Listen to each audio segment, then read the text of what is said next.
My mic wasn't on. Good morning, everyone. I'd like to call this meeting to order. Judy, are you on to take the roll? Actually, Mr. Chairman, this is Russell. I will be sitting in the general counsel seat today. All right, we've got a new voice of God. All right, Russell, please take the roll. Yes, Mr. Chairman. Commissioner Fishman. Commissioner Basenti Aguilar. Here. Mr. Chairman. I'm here. Commissioner Hall. Present. And Commissioner Byrd. I'm a present. Mr. Chairman, we have 4 commissioners present, which is more than a quorum. The meeting may begin.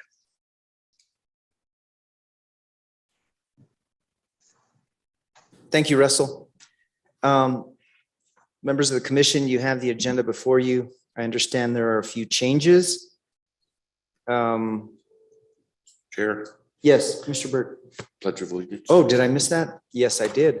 All right, so then Commissioner Byrd will lead us in the Pledge of Allegiance and the state pledge.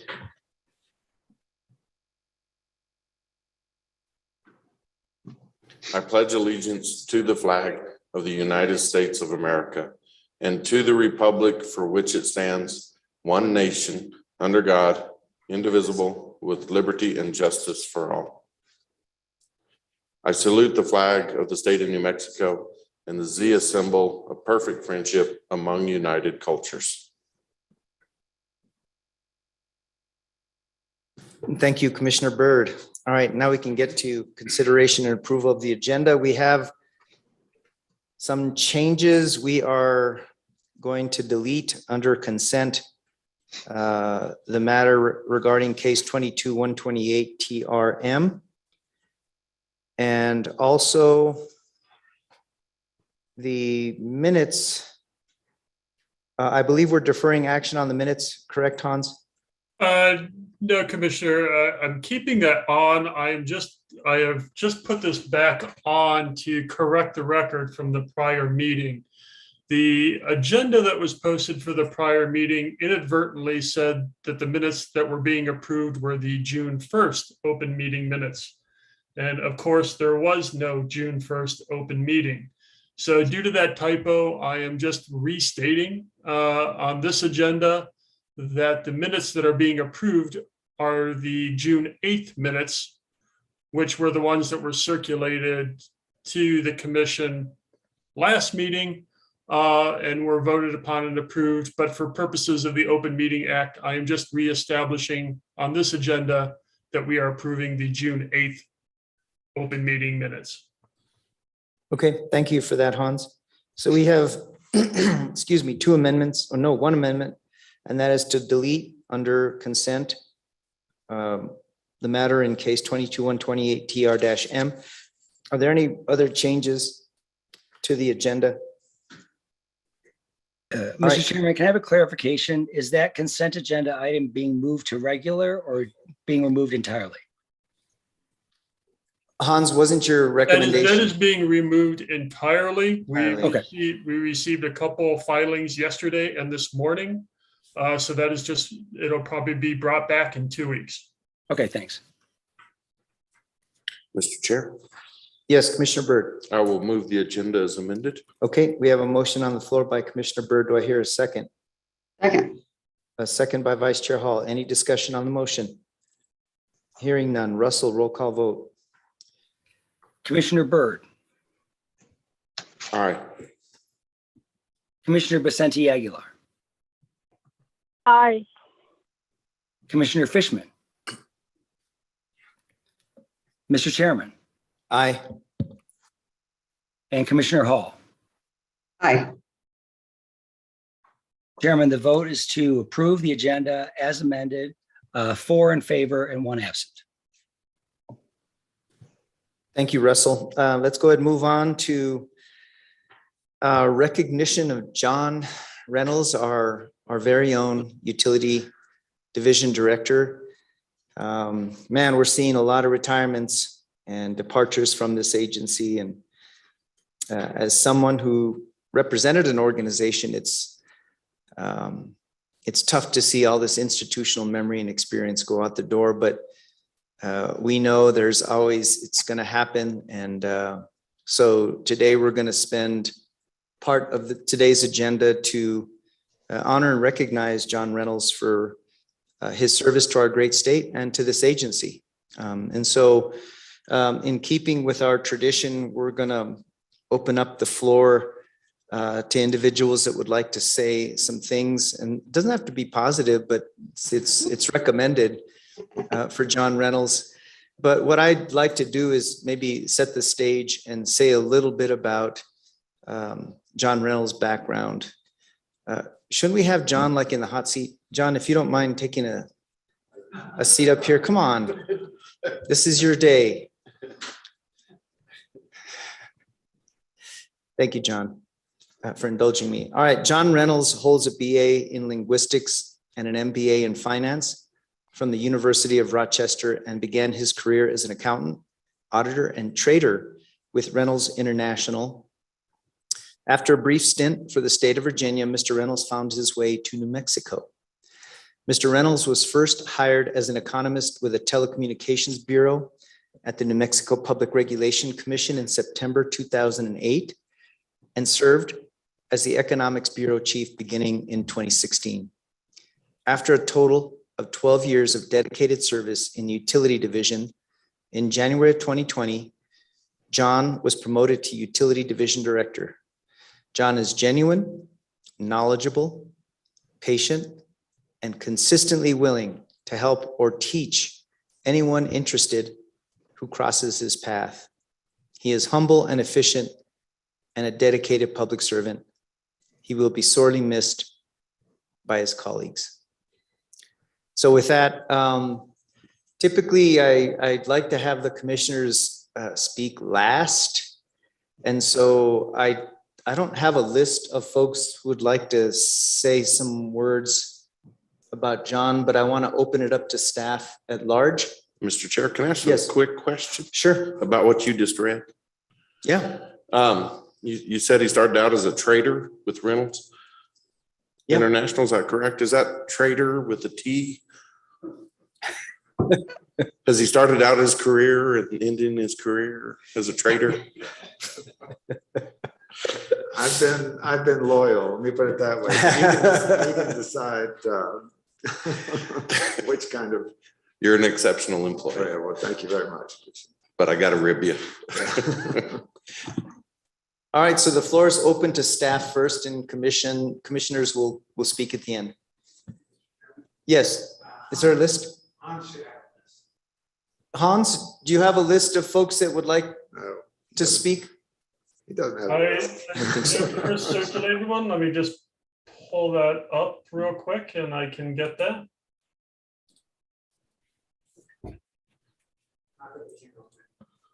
I don't think you're going to find anything, Hans.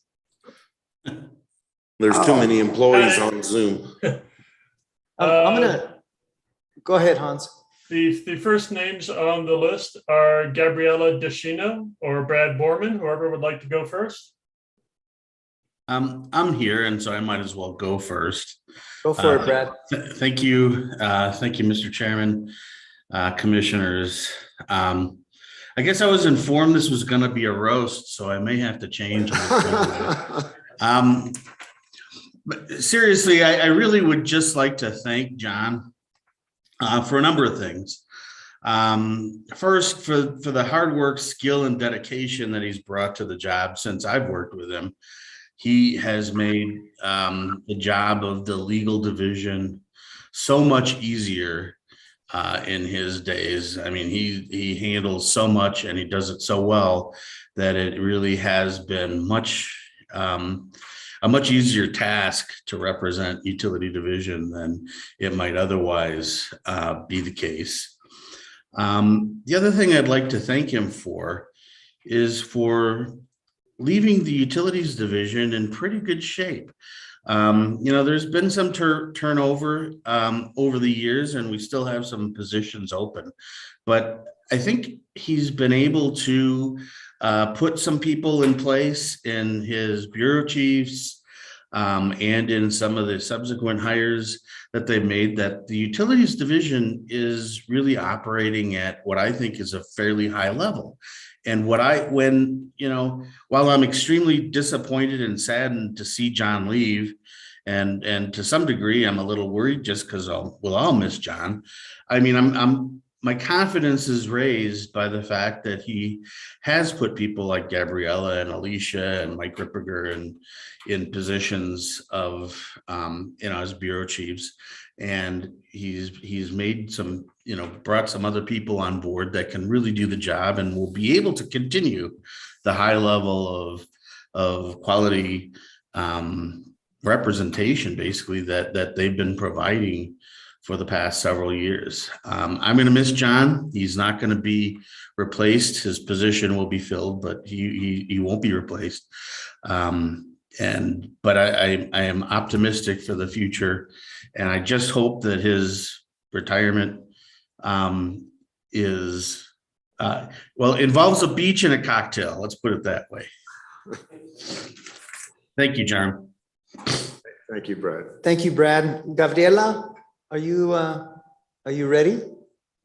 I am ready. And I right. just wanted to thank John for all the great leadership he's provided in the utility division. And honestly, just putting his trust in his bureau chiefs to make the decisions for their areas, and always being a guidance for us and available all the time, anytime we needed him. And I'll speak for myself and my staff. We're going to miss you tremendously, John, and I hope you keep in touch.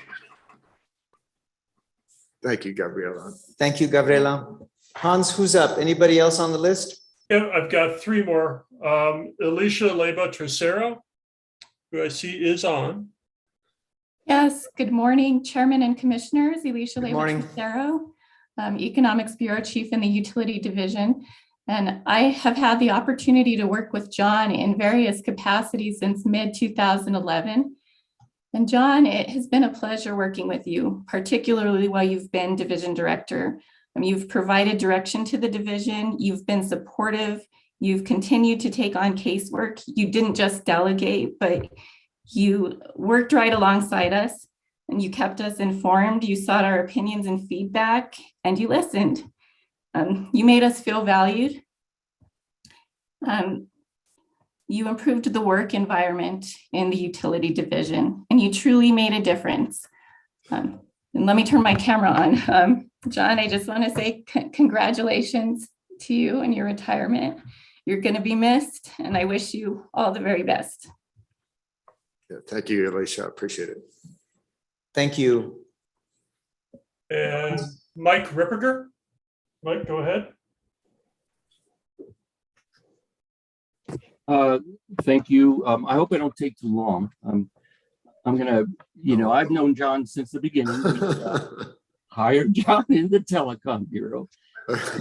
And I have to say that, we interviewed John, and John was very well spoken, very intelligent, very thoughtful answers.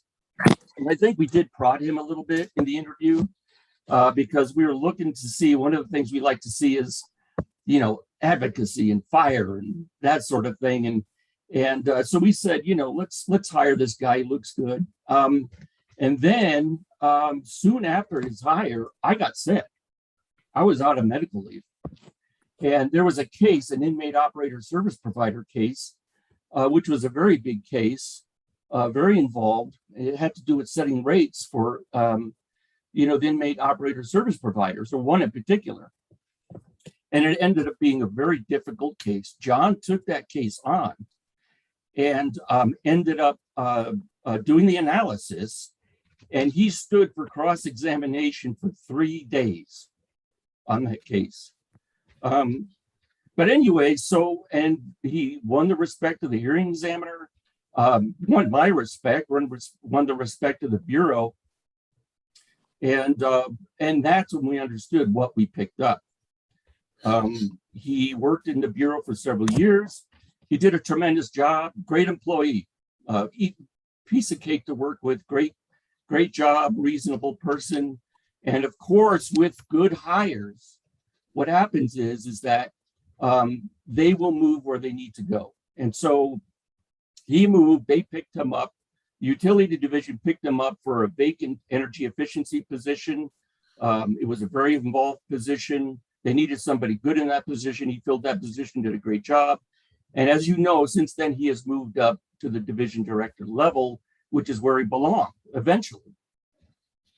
I can tell you, he's got the admiration of his coworkers.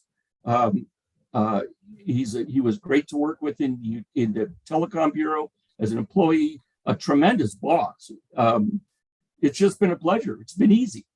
And it's not like he doesn't set reasonable expectations. He understands what the job is about and what needs to be done. And then he pursues it doggedly. And he has expectations for other people, but he's reasonable. And so, I think he was sort of tailor-made for this work. And I appreciate everything he's done.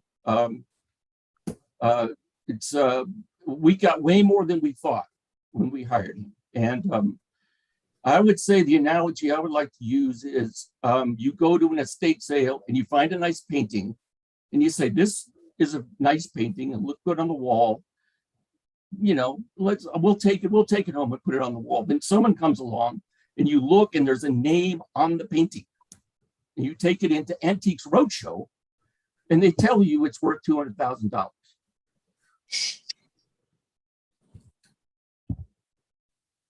So thanks, John. Thank you, Mike. Appreciate it. Thanks, Mike. Next, I have Jack Sidler. Jack, go ahead. Okay, I just wanted to start off by saying that John's been with the commission almost as long as I have. I think there's less than a year's difference. But he's always been a good person to know, a good person to work with, pleasant, enjoyable. And I appreciate the work he's done in the utility division as a director to build it up and make it what it is today. And I also appreciate the fact that he was a very good supervisor. I hope John will find something fun and exciting to do, like maybe take up skydiving or something. And that he will enjoy his retirement. So thank you, John. Thank you, Jack. Thanks, Jack. Anybody else, Hans? Judith Amer. Go ahead, Judy. Sure. Hello, thank you. I'd like to say that the word that we keep hearing repeated to describe John is respect, and that's a very appropriate word for John. He conducts himself in 100% in a manner that is completely respectful and of others, and his dedication and reliability is really unsurpassed. And although we will find a person to be the utility division director, I think John's shoes are never going to be filled in quite the same way. Thank you, Judy. I appreciate it. Thanks, Judy. Anybody else on the list, Hans? Mr. Chair, that concludes the list that I have.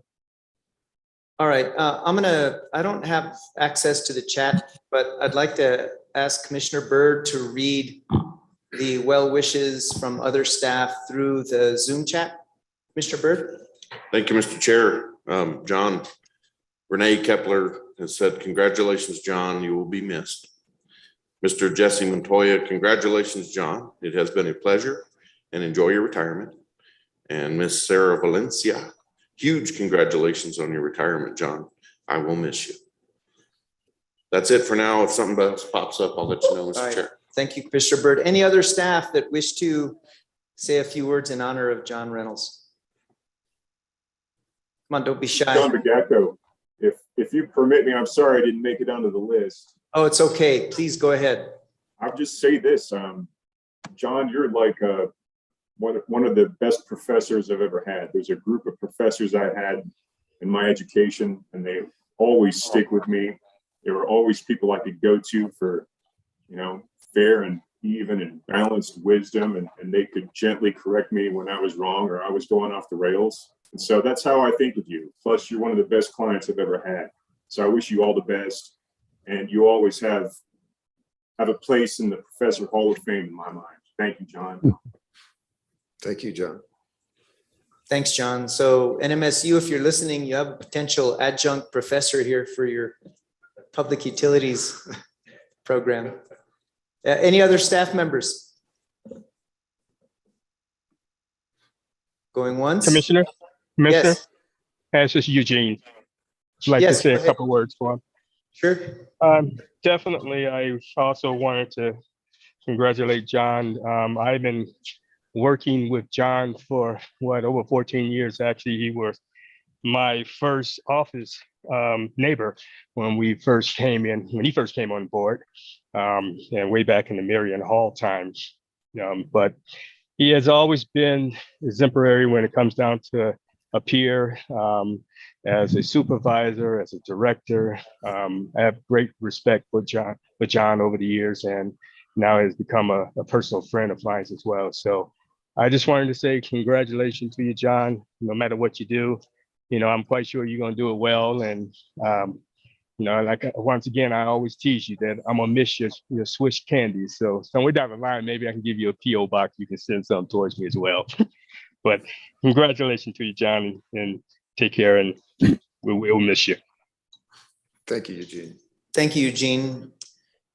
All right, any other staff members? All right, let's move on to the commissioners. Commissioners, Vice Chair Hall, would you like to go next? Yes. I want to echo all the comments that have been made, and they're richly deserved. I think John has been a tremendous asset to the agency, and he will be missed, and his shoes will be difficult to fill. But all we can do is be grateful for the length of time we've had his company and his guidance and the example he sets as a worker and as a colleague. And I really think of him that way. John just sort of, as long as I've known him, he always sounded very knowledgeable, although he was quick to say when we promoted him to being the director of utilities, he said he had a lot to learn, but he worked so hard and learned so fast. I was really very impressed with him. And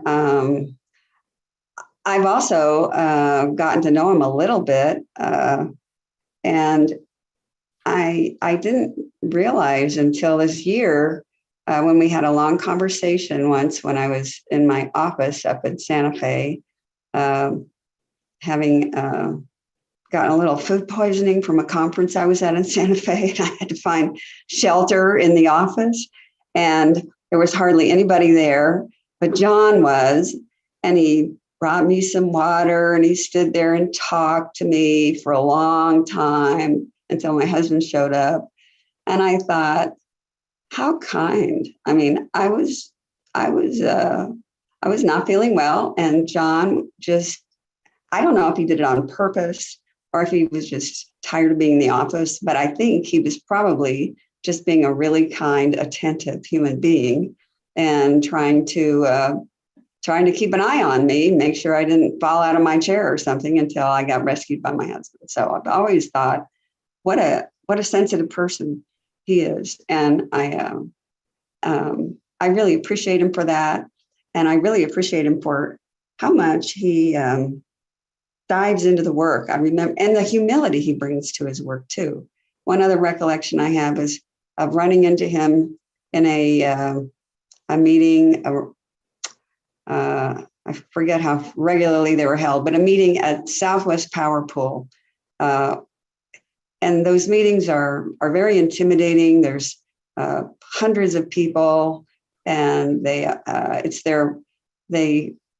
provide all these sorts of reports about how different aspects of the operation of the power pool being conducted. And I remember talking to John there and him saying, wow, this is so interesting, but there's so much to learn.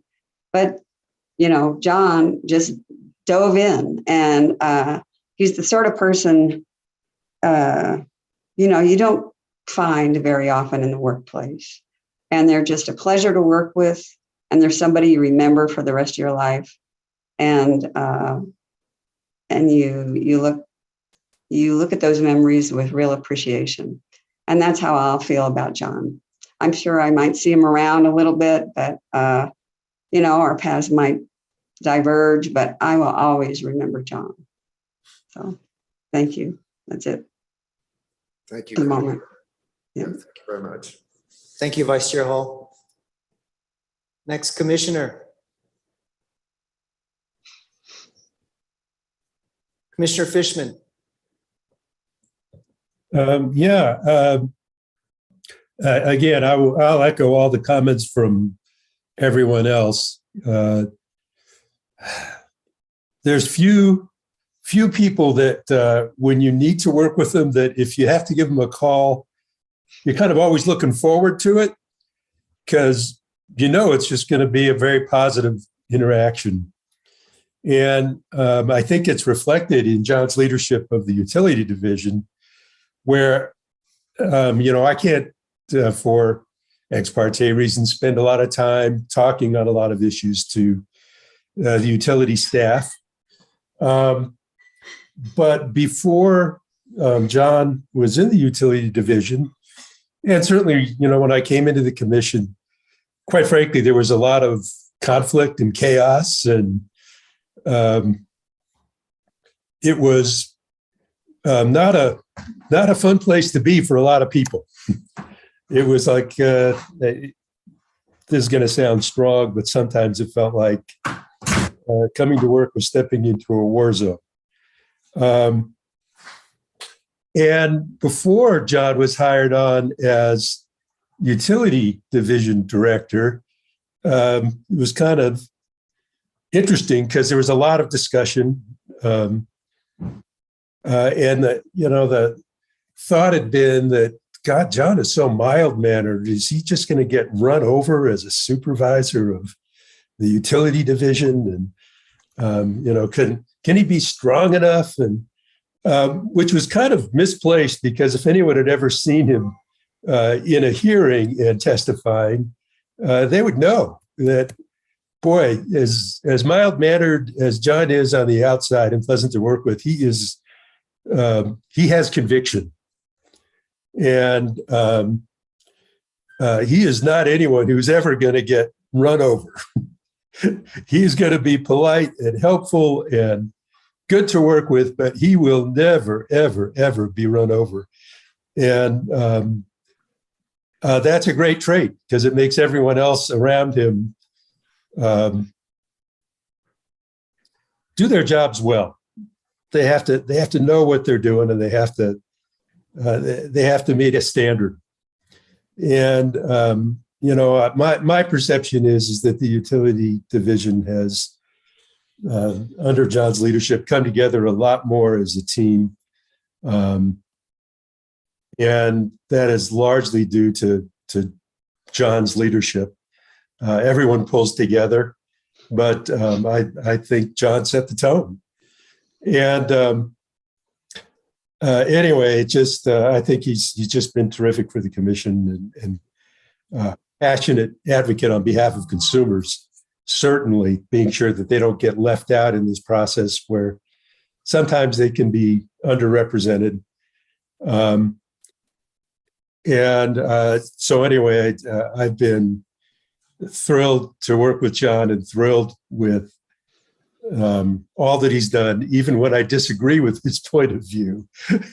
It's always out there in the most constructive way, and it makes me think harder too. So I'm going to push back a little bit on one piece of input from Mike Ripperger.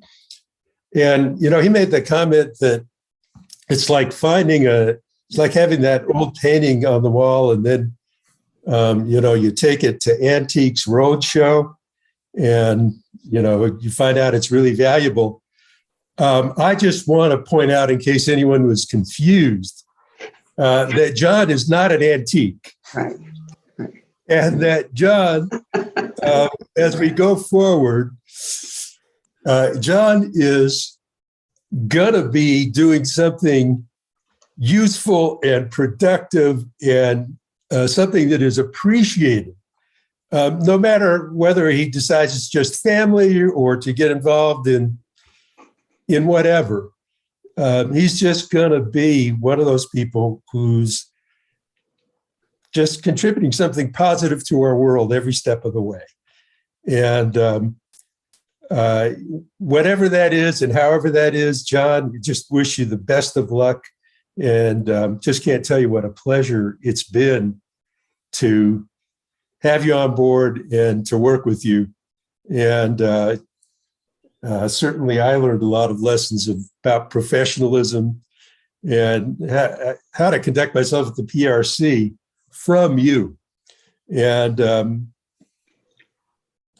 I have taken cues from you because I've admired so much the way you've handled yourself and negotiated a very kind of topsy-turvy world and helped bring it to sanity over the last couple of years. And just want to thank you for that. So, John, we'll miss you tremendously. And we still have to find a place to have a celebratory lunch for him, right, Commissioner Hall? Well, Mr. Chair, I did find a place. It's called Clafoutis. It's at Judy Amer's recommendation. It's French. And since John is such an international bon vivant now, entering his retirement, it seemed like a good way to launch him. So it'll be this Friday at 11:30. And it's on Cordova Road. I guess it is a drive, but a short drive. And I'll be up there, and I can certainly take some people in my car. So I hope we can make this work. But I look forward to having a lunch with John on Friday, and that'll be his party day because I understand there's a bowling alley event on Friday evening as well, which sounds like a lot of fun. So anyhow, but this will be lunch this Friday at 11:30. Congrats, John. We're going to miss you. Yeah. Thank you. Oh, and somebody has, Chris, there, yes. And that lunch will be noticed. So for a possible quorum, and we'll be fine on that as well. Well, just so you know, as a retiree, ex parte is out the window. So Friday, I'm retired. All right, thank you, Commissioner Fishman and Vice Chair Hall for setting up that luncheon. I plan to be there. Commissioner Vicente Aguilar, would you like to say a few words? Yes, thank you, Mr. Chairman. Good morning, everyone. Another good employee, a good director is leaving our organization. And as one of the commissioners, I wonder why we're losing such capable, enthusiastic, dedicated staff members. And it makes you wonder because could it be pertaining to the changes that are going to occur by the end of this year? Those are the thoughts that go through my mind. But as an individual, John Reynolds can be an individual that has shown resilience for the utility division. It's very difficult.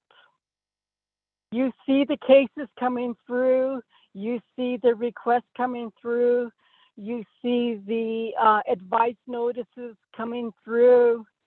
You got to keep track of everything that's coming to the utility division. And John, you have captured that capacity and you quickly resolved the difficulties. And I thank you for that. John Reynolds, you have shown courage. When we were selecting Utility Division Director, a courage could be something simple. The simple thing that he has shown me was just a smile in the hallways. We had not yet made a decision yet, but he just made the eye contact with me because I will be a decision maker, and he just showed a smile. Thank you, John Reynolds. John Reynolds showed stability.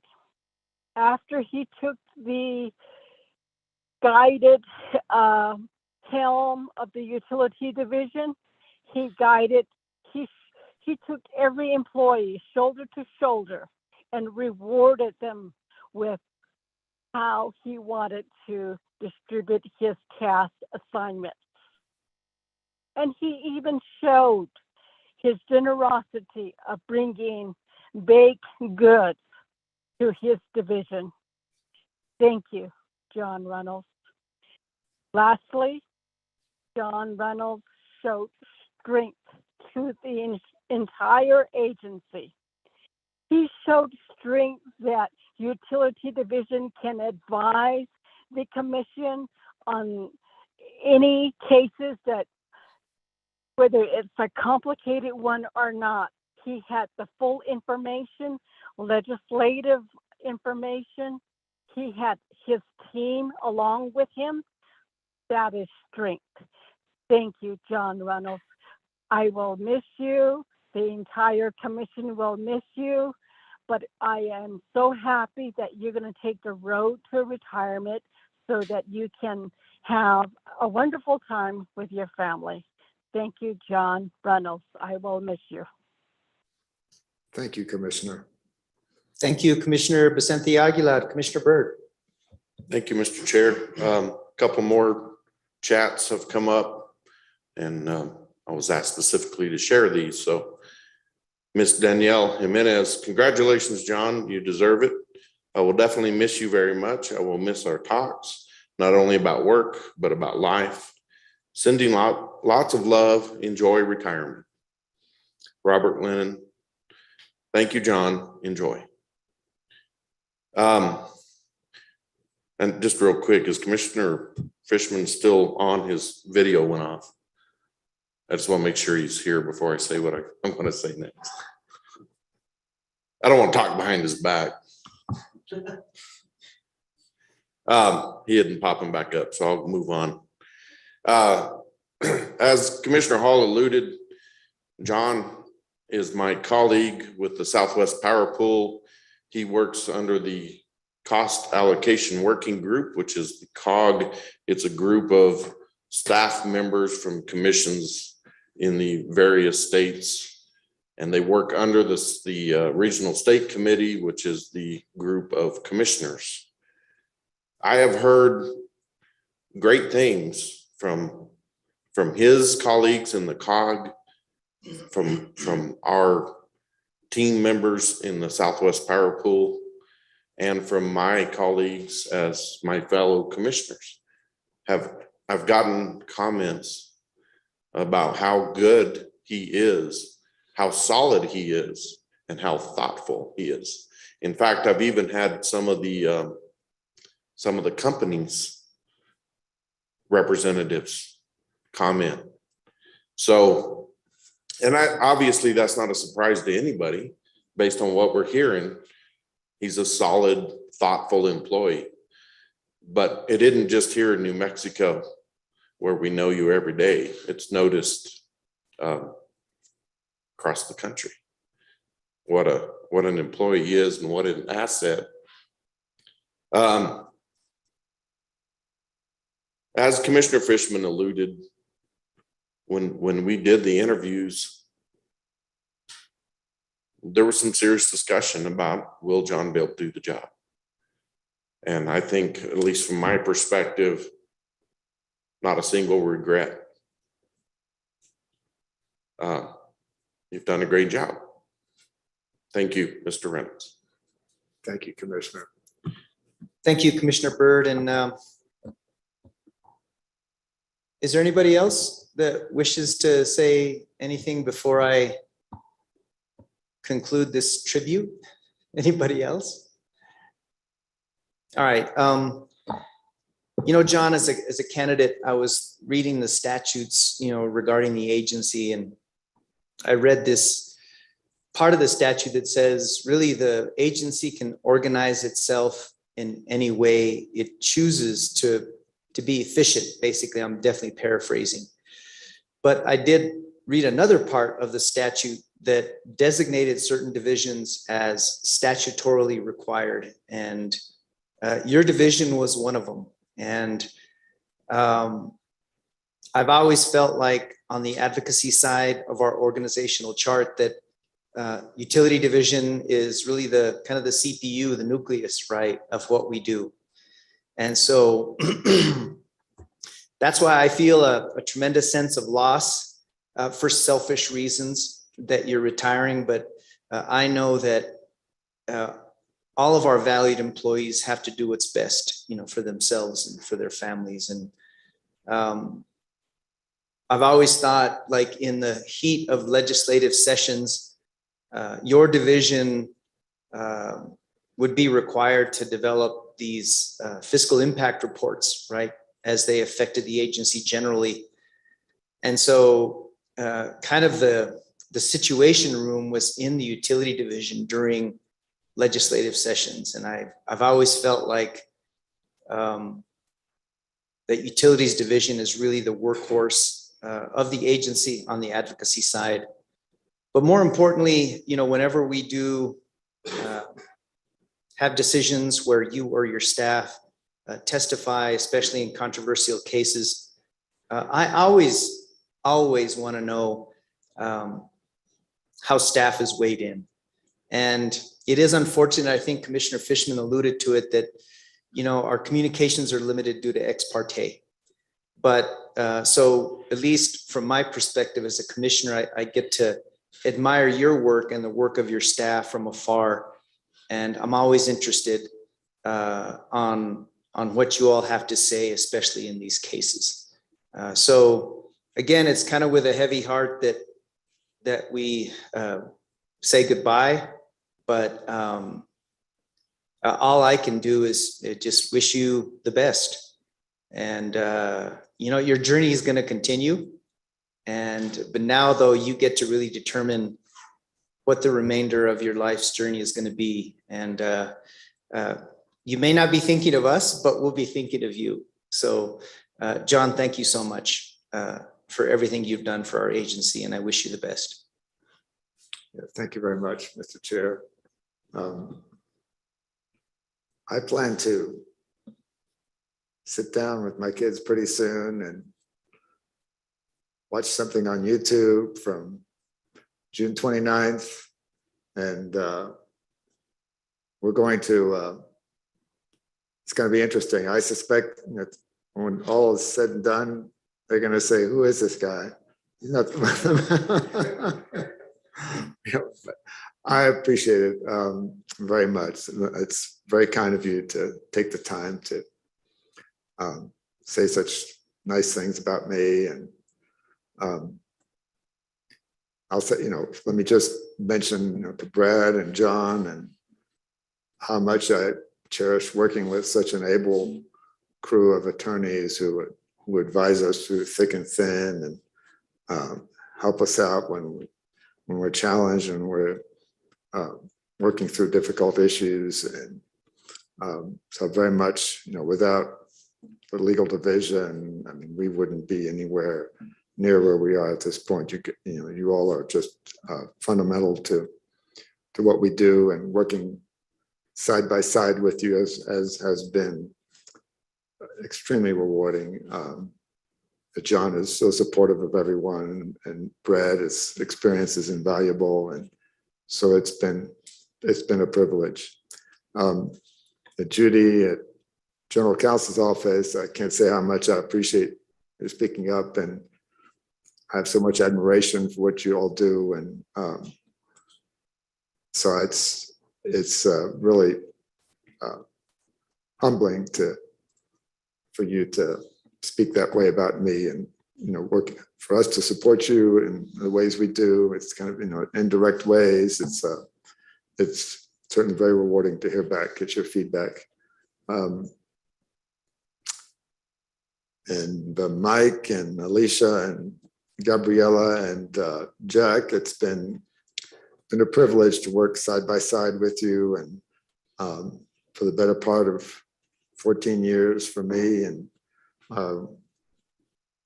we worked together, and I had no agenda when I took this job other than to support people and respect each other and collaborate.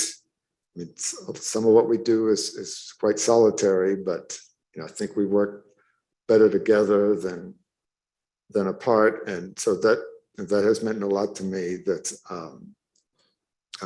we've been able to coalesce, and we've brought a lot of new people into the division since COVID started, and after some pretty dry years. We did hire a few people in 2018, 19. Other than that, those of us that have been here 14 years plus, it's certainly, we have a solid group, and I feel very hopeful about the future for the utility division. I recognize the transitions that Commissioner Vicente Aguilar mentioned, but guys, I really respect you, and want you to know I feel so good about the work we've done and the growth we've been undergoing, and mix of people we have. And thank you all. I know you'll do great. Mr. Chair and commissioners, I couldn't do this without the commission's support. And I recognize that,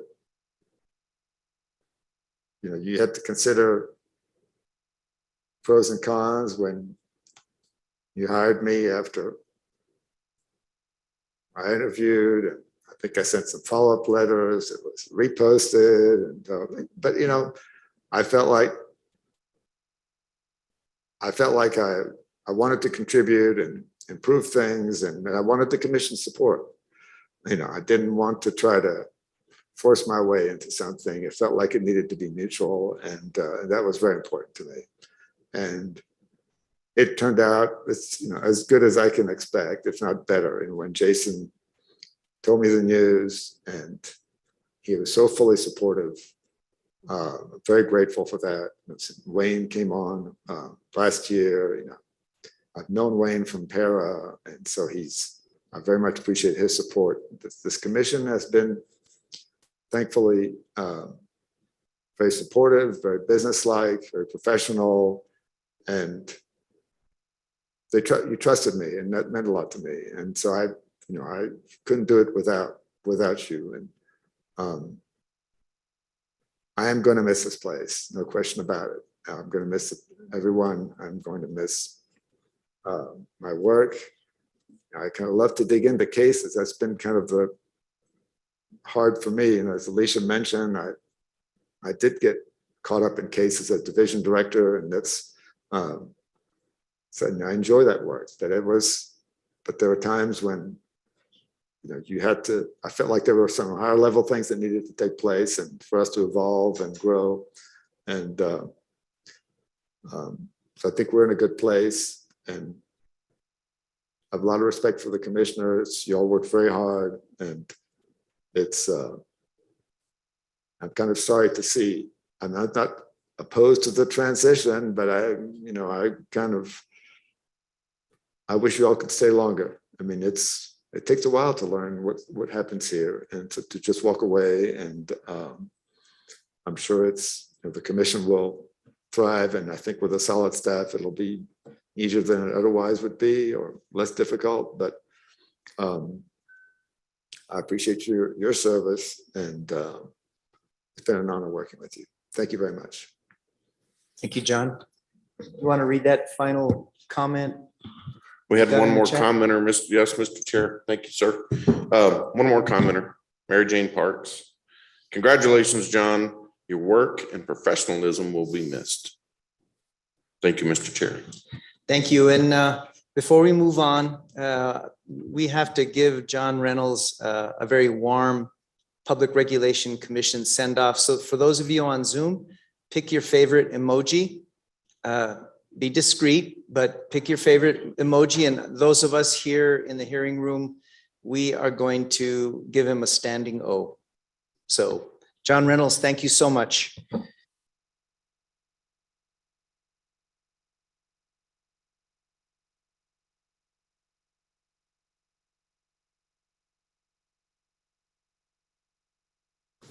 Thanks everyone for participating in that tribute. Let's go ahead and move on to introduction of special guests. Hans, do we have any special guests? I do not have anyone signed up for special guest or public comment at this time. Probably just want to see if anyone is in the hearing room that wants public comment. Anybody? Okay, all right.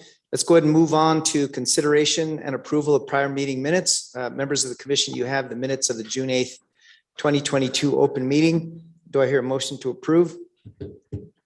So moved. Okay, motion by Commissioner Byrd, second by Commissioner Vicente Aguilar. Any discussion on the motion? Hearing none. Russell, roll call vote. Yes, Mr. Chairman. First, Mr. Chairman. Aye. Commissioner Hall. Aye. Commissioner Fishman. Commissioner Fishman, we have lost him. Commissioner Vicente Aguilar. Aye. Oops. Okay, Commissioner Fishman. There you Commissioner go. Vicente Aguilar. Aye. And Commissioner Byrd. Aye. Mr. Chairman, the vote is unanimous to approve the minutes of the June 8th, 2022 open meeting. Thank you, Russell. Let's go ahead and move on to the consent agenda. As you know, it's been slightly amended. We removed the first item on the consent agenda. Before we have Russell read the captions, I'd like to entertain a motion to approve the consent agenda. Moved. Okay, we have a motion by Vice Chair Hall. Do I hear a second? Second. Second by Commissioner Byrd. Russell, please Yes, read the captions. Thank you. Yes, Mr. Chairman. Okay, the first matter was removed. So the second matter is docket number 22-00130-TR-EN. That is in the matter of the investigation of Maverick Services LLC.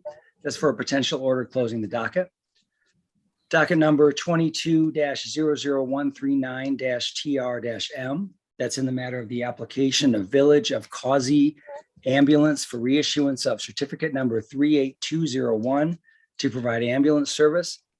That's for a potential order regarding application for reissuance. The next item is docket number 22-00142-TR-M in the matter of the application of Folsom Emergency Medical Service for reissuance of certificate number 45007 to provide ambulance service. That's for a potential order regarding application for reissuance. Docket number 22-00146-TR-M in the matter of the application of Village of Floyd, DBA Floyd Ambulance Service for reissuance of certificate number 55561 to provide ambulance service. That's for a potential order regarding application for reissuance. Docket number 22, oops, I did that one already. Let me pass that. Okay, so make sure I'm not repeating myself.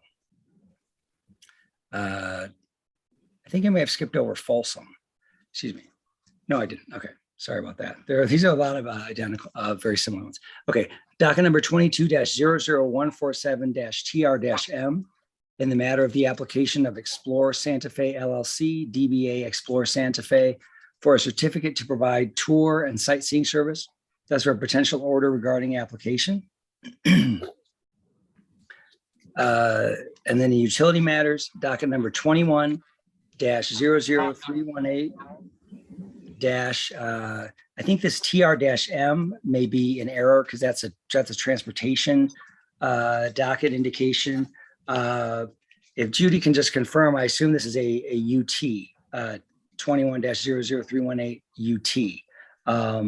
In the matter of a request for Yes, approval. it is. It's a utility case. Okay, so in the matter of a request for approval of a general rate adjustment pursuant to 17.9.540, Hemis Mountains Electric Cooperative, Inc. Petitioner, that's for potential order assigning hearing examiner. And Mr. Chairman, that is all of the consent agenda items as per the amended consent agenda. So I will go ahead and I will take the roll call.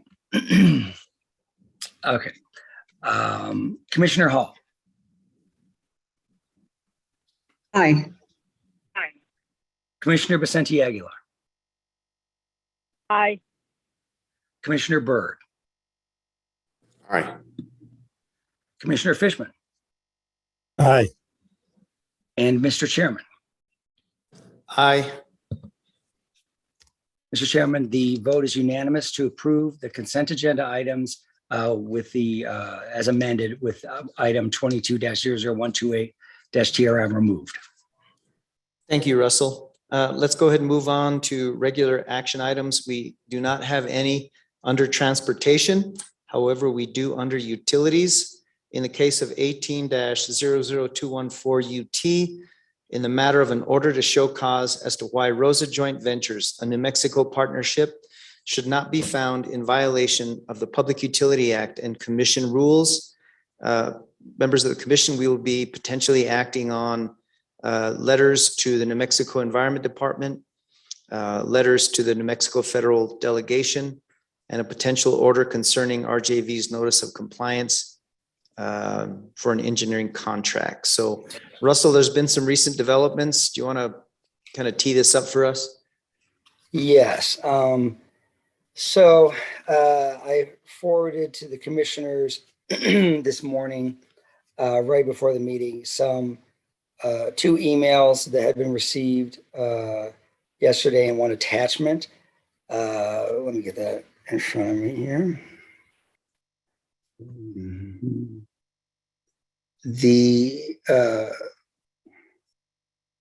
Let's get this in front of me here. Okay.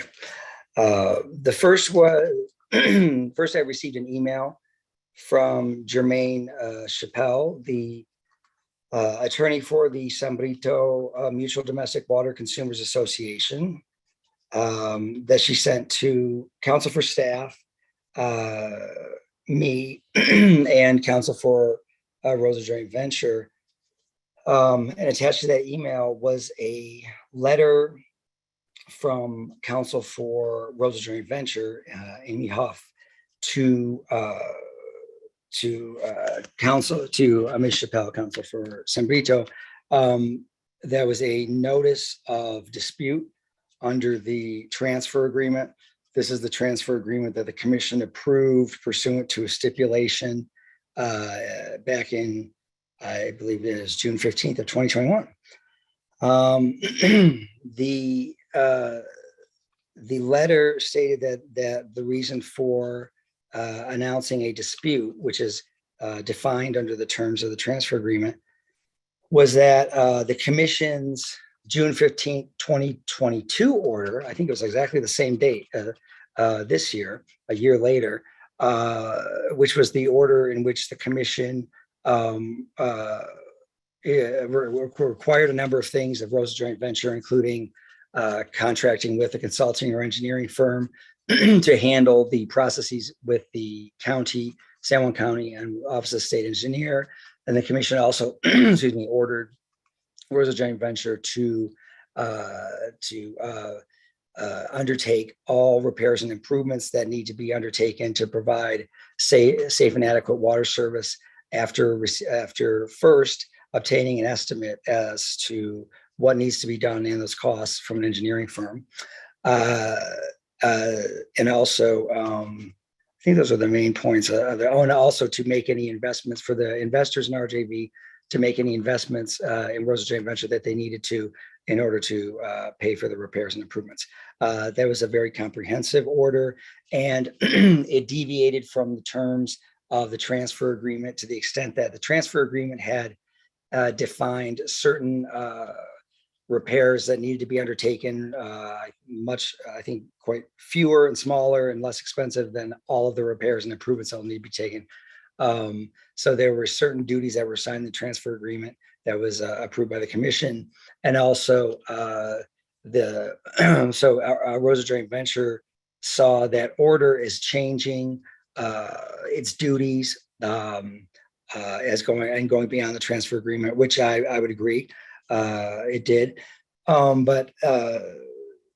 So Ms. Chappelle was notifying the commission and staff of this notice of dispute. But what was also received this morning, and again, I forwarded all this to the commissioners right before the meeting, so you have it to review after the meeting, was a response email from Ms. Huff, the attorney for Rosa Joint Venture, stating that Rosa Joint Venture is still plans to transfer the system, the water and wastewater system, to San Benito, but because the June 15th order has changed, changed circumstances and in some ways contrary to the transfer agreement, that they have asked for mediation, which is provided for in the transfer agreement as for settlement of disputes and possibly for rewriting certain terms of the transfer agreement. San Benito's attorney, Ms. Chappelle, stated that she didn't believe that mediation was required. That's about it. I don't know that the commission needs to take any action on that today. The commission may want to simply review those emails and that I've forwarded and address them at the next open meeting, which will be the meeting the week after next. Or the commission could issue some sort of clarification today. I think the intent of the commission on June 15th was to depart from the terms of the transfer agreement, because while still keeping the parties on a track to hopefully close a transfer quickly, the commission found that it was urgent that Rosa Joint Venture, which is the public utility over which the commission has authority and is until the transfer is complete, has ultimate responsibility under the law for the system and the service, the water service and wastewater service, would have to undertake the repairs and improvements as soon as possible, given the emergency situation. So I think at this point we can, the commission could simply wait and with regard to issue any clarification and see if the parties themselves come up with new terms for an agreement, or they haven't asked the commission for any clarification on that. But that's how they understand the June 15th order and its impact on the transfer agreement. And I'll take any questions on that before we move down to the letters. Okay, any questions for Russell? Mr. Chair? Commissioner Fishman? Yeah, Russell, I'm a little unclear on why, if the system is inadequate and we're ordering that certain repairs be made, why that has anything to do with the transfer agreement. Aren't those two separate issues? And maybe I'm missing something. Well, Commissioner Fishman, they actually are intertwined in the sense that the transfer agreement did specify certain repairs that would be done, that would be performed by Rosa Joint Venture prior to closing, and it wasn't as excuse me, as extensive as all the repairs and improvements that actually need to be made. But part of that, but the reason for that, at least in part, there were two reasons for that. One, the transfer agreement stated that the parties anticipated closing within 60 days, and it's now been 1 year. So there wouldn't have been time for Rosa Joint Venture to undertake probably all the repairs and improvements that have to be made. And two, obviously the repairs and improvements are something that will cost, the estimate that we have from 2019, the outdated estimate is over $1 million. Now, I think the idea was probably that like the other reason that this would conflict with the transfer agreement was that the idea was that Samrito would undertake all other repairs and improvements needed because Samrito would be in control fairly quickly, which has not happened, and would be receiving money from the legislative allocation, which would not have been sufficient anyway. So, because it's only 75,000, which will revert at the end of this month. So there is some there's the June 15th order does implicate, I think, some terms of the transfer agreement. I haven't done a detailed analysis of that, but I'm fairly sure from my understanding of the agreement that it does change the situation. Now, like I said, Rosa Joint Venture is still committed to says that they're still committed to making the transfer happen.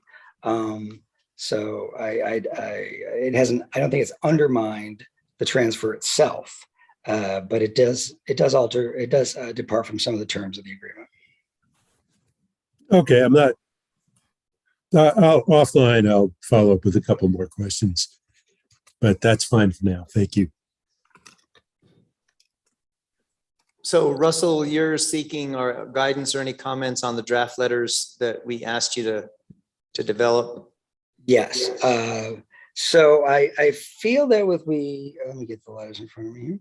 I feel that with the letter to the New Mexico Environment Department, I mean, the commission might have changes to that as well. But I feel with that letter, I had a good idea of exactly what content the commission was looking for. Maybe not exactly, but it's the letter to the federal, to the state's delegation to the U.S. government. In other words, New Mexico's 3 representatives and 2 senators.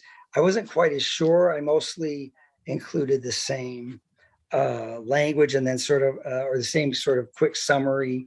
I hope it's quick, and maybe it's not all that quick or brief summary of what is pertinent and what's happened in this case. But I wasn't sure exactly what the commission would want to say or propose with regard to working with the senators and representatives. So that part I left open. We could maybe just talk first about the draft letter to the New Mexico Environment Department, and then move on to the other letter, if that's okay with the commission. Sure. So let's tackle the letter to NMED. Okay. So my recollection is that the commission did not want to address this to the cabinet level. So I've addressed the letter to the Deputy Cabinet Secretary of Operations, Stephanie Stringer, who runs the operations of the Environment Department. So that seemed like the right level to go to. And she's actually, I've seen her signature on orders concerning against Rosa Joint Venture regarding some, I think, 3 past citations for poor water quality. I think the last one was a couple of years ago, actually, or maybe been last year. There hasn't been anything very recent.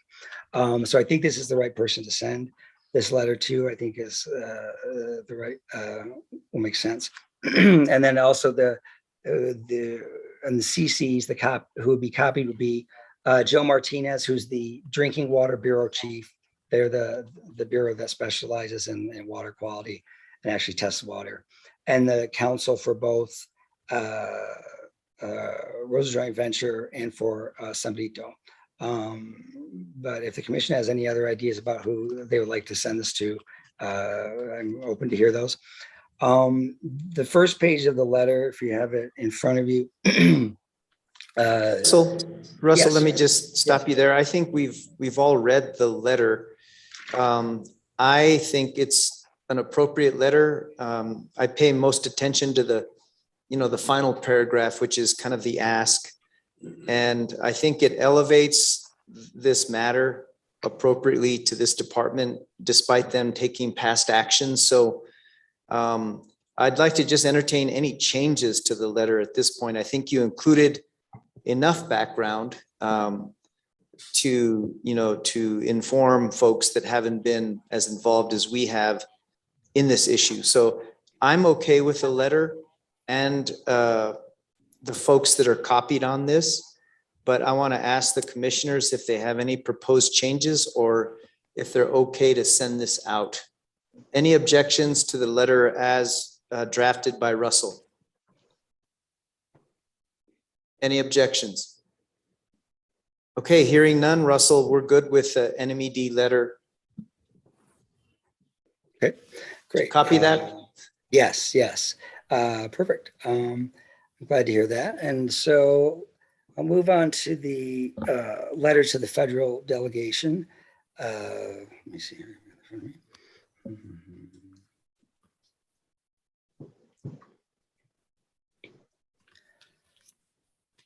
And let me just tee this one up with you. I read that letter as well, and it's fairly identical to the letter to NMED. However, we do need the final paragraph, which is the ask. And yes. What I think we should do is we should ask for any kind of emergency federal funding. If I'm a member of our congressional delegation, I'm going to wonder, well, why aren't you working with the legislature? So we may want to include in that final paragraph the background regarding capital outlay of $75,000 that was reverted or will be reverted on July 1, and that the situation is so dire that we're not sure we can wait. Not only can we not wait until the next legislative cycle, but that based on the 2019 estimated needs to repair both systems, the water and wastewater system, capital outlay is not realistic. I don't think that this small water system is going to get $1 million in capital outlay. And so I think in that final paragraph, we should just explain the history of the capital outlay that's reverted and the circumstances regarding potential difficulties in seeking the amount of money that's going to be needed, but that at least $1 million is going to be needed. And it could be higher since that was a 2019 estimate. And I would also mention that we asked our Rosa Joint Ventures to hire an engineer and update that estimate for adequate repairs to both systems. So that would be my input for the final paragraph. And I'd like to open it up to other commissioners. Does that seem appropriate? Mr. Chair? Yes, Commissioner Fishman. And then keep in mind, since this letter is still, under development, we can always bring it back next week in final form. But anyway, with that, Commissioner Fishman, go ahead. I was just going to say I agree with the direction you're headed there. Okay, thank you, Commissioner. Anyone else? Well, Mr. Chair, Yes, Vice Chair Hall. I think it would be a good idea to bring it back so we can see what the whole thing looks like once you get that final paragraph in. Okay, so Russell and I will work on the final paragraph and bring the letter back next week. Is everybody okay with that approach? Except we don't have an open meeting next week. Oh, well, that's a problem. We'll just do it at the very next open meeting. Okay. Or we can circulate it if that's okay. I know maybe we can have OGC circulated individually, and of course we do not reply to all. Yeah, that's not a bad idea. I mean, if you feel it's that time sensitive, and we should probably treat it that way. All right, Commissioner Byrd concurs that let's just, we'll make the final amendments to this letter, and then we'll have it circulated through OGC. Yeah. Is that okay? So, Mr. Chairman, just to clarify, That's fine. That will not be brought back at the next open meeting. I'll just wait for any revisions that I receive by email and then send it out sometime before that meeting. Well, you and I will work on the amendments, and then send that out. Send out a version 2 to the commission, and if they're okay, then we'll send it to the delegation. Mr. Chair, Yes, Vice Chair Hall. well, I guess I think we should do this. I guess I'm just unfamiliar. I don't think we've done this sort of thing very often where we reach out to the delegation for one purpose like this, but I know we have reached out for funding for, agency needs and that sort of thing. And I wonder if, I'm just looking at this and wondering if we couldn't tailor it a little bit more to that particular audience. I guess I could provide my feedback as we circulate it. I'll Okay. do that. All right. Yeah. And then one thing to keep in mind, Russell and commissioners, is that there could be a local match, and that's where perhaps appropriate state legislators can work on any capital outlay that could potentially serve as a state match for the federal funds. Again, I'm really thinking very optimistically that perhaps there could be some federal funds available. Yeah, and Mr. Chair, Yes. since you mentioned local legislators, I think it would be courteous to copy them, give them a courtesy copy. Yeah, that's Don't a you good think? point. Russell, so maybe if you can copy the appropriate legislators and state senators that represent that area where this water system is, that would be good. Okay, will do. Yeah. Okay, anything else on the letter to the congressional delegation? And folks, let me just say, I don't think we're overreacting. I really do think that this is an emergency situation, and I think we need to sound the alarm, not just sound the alarm, but ask for assistance from appropriate parties like our delegation, and really get Environment Department fired up about this and get them focused on this situation. Mr. Chair, I don't disagree. I think that's true. I also, though, in reaching out to the congressional delegation, I think I guess my thought is that this isn't the only time this has happened, and I'm wondering if we shouldn't try to give them a broader perspective as well, sort of trying to set the table for, I don't know, possible request for more funding. But I also think we need to do that with the state legislature as well. So I guess those are the thoughts that I have right now about how to approach this. And also, good point. You made me kind of think of the federal infrastructure monies. I know there's some monies earmarked for water and wastewater systems. Perhaps we ought to copy Mr. Mike Hammond, who is the governor's infrastructure czar for water resources. So there could be funds already earmarked on a discretionary basis that maybe this water system can receive. So let's include Mike Hammond, copy him on that as well. Yeah, okay, great. So I'll probably try to work some of that into, I'll do some editing and try to work that in. So we may need to circulate it again. I don't know. Okay. Anything else on Rosa Joint Ventures? Yes, Commissioner Byrd. I'd like to go back to the NMED letter real quick. On the last paragraph, last sentence, the commission views this matter as a worst case scenario come to life. Yeah, it's a little dramatic. Maybe that, if that's correct, that's okay, but maybe it should be come to our attention. Let me just get the letter in front of me. Sorry. For some reason, okay, here we go. Yes, Commissioner Byrd. So with regard to that description of a worst case scenario come to life, I'm sorry, what was your revision or comment? It just didn't read well. Okay. Personally, I think it's a little dramatic. I can be a little dramatic sometimes. We know that about you, Russell.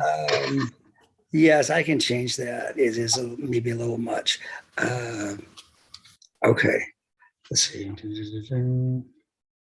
could just say, views this matter as a potential worst case scenario and then delete come to life. That may also inform both of our agencies. Agreed. On and on. I just say as a potential worst case scenario and delete come to life. Is that okay? Well, the commission, Mr. Chair, I would just say, we've seen other worst case scenarios maybe not exactly like this, but this is sort of a breakdown in the responsible parties, but we have seen that before. So I don't know if it's the worst case scenario. I guess it's that concept that this is the worst we've ever seen. I don't know that it is, frankly. Okay, well, let's leave it to Russell. Russell, if you can just, tamp that down a little bit. Wordsmith it. Okay, I will do that. And Mr. Chairman, so I have these both letters set up as having attached a complete signature page, just like an order for all of the commissioners' electronic signatures.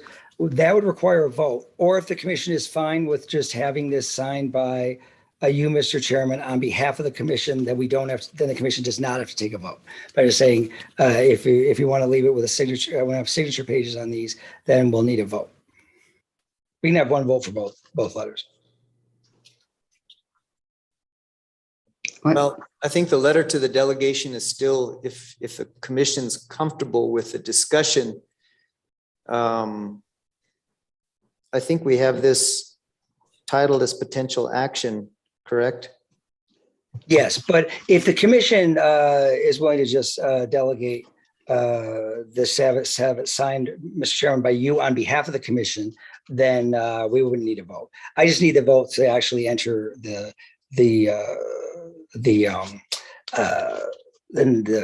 on the signature page. Each commissioner's vote, we need a vote for that. But if the commission is willing to just instruct me to go ahead with this and have Mr. Chairman, place a signature, electronic signature on the final version of both, then we wouldn't need a vote.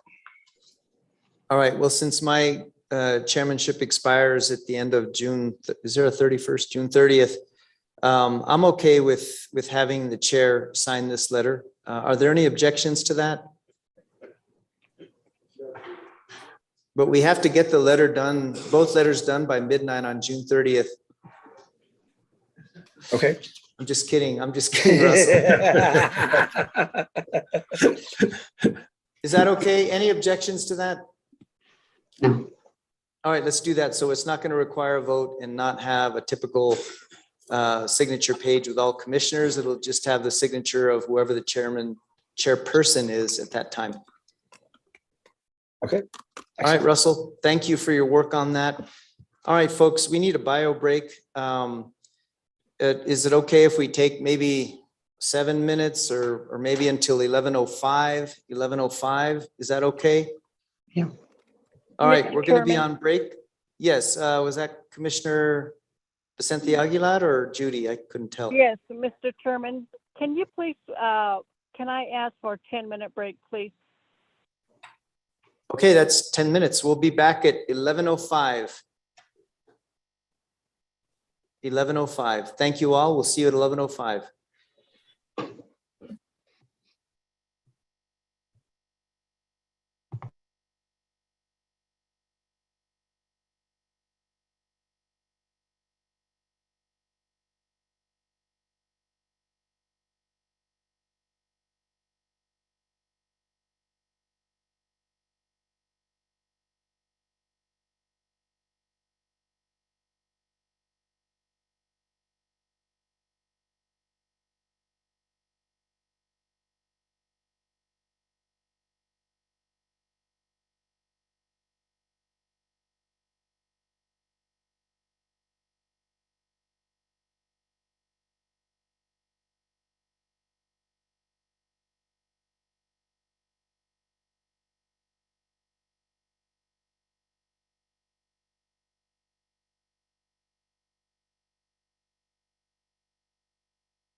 Okay, everyone.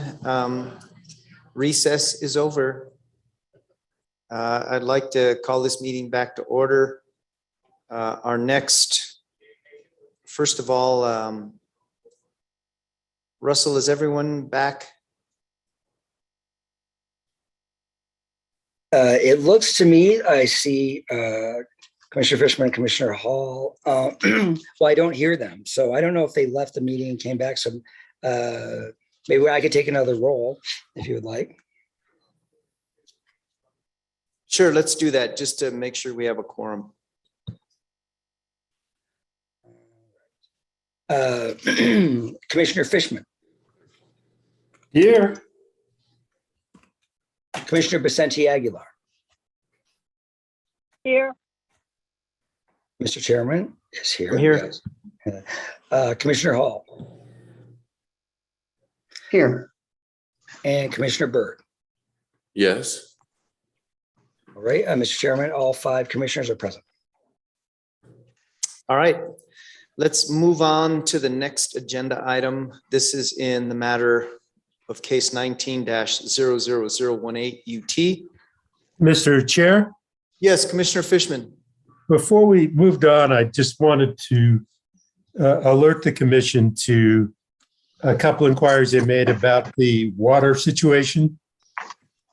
And, it occurred to me, and I talked to Russell about this, that we could potentially hire somebody or hire a company and put them on retainer to support small water companies when they run into the kind of issues that Rosa Joint Ventures has run into.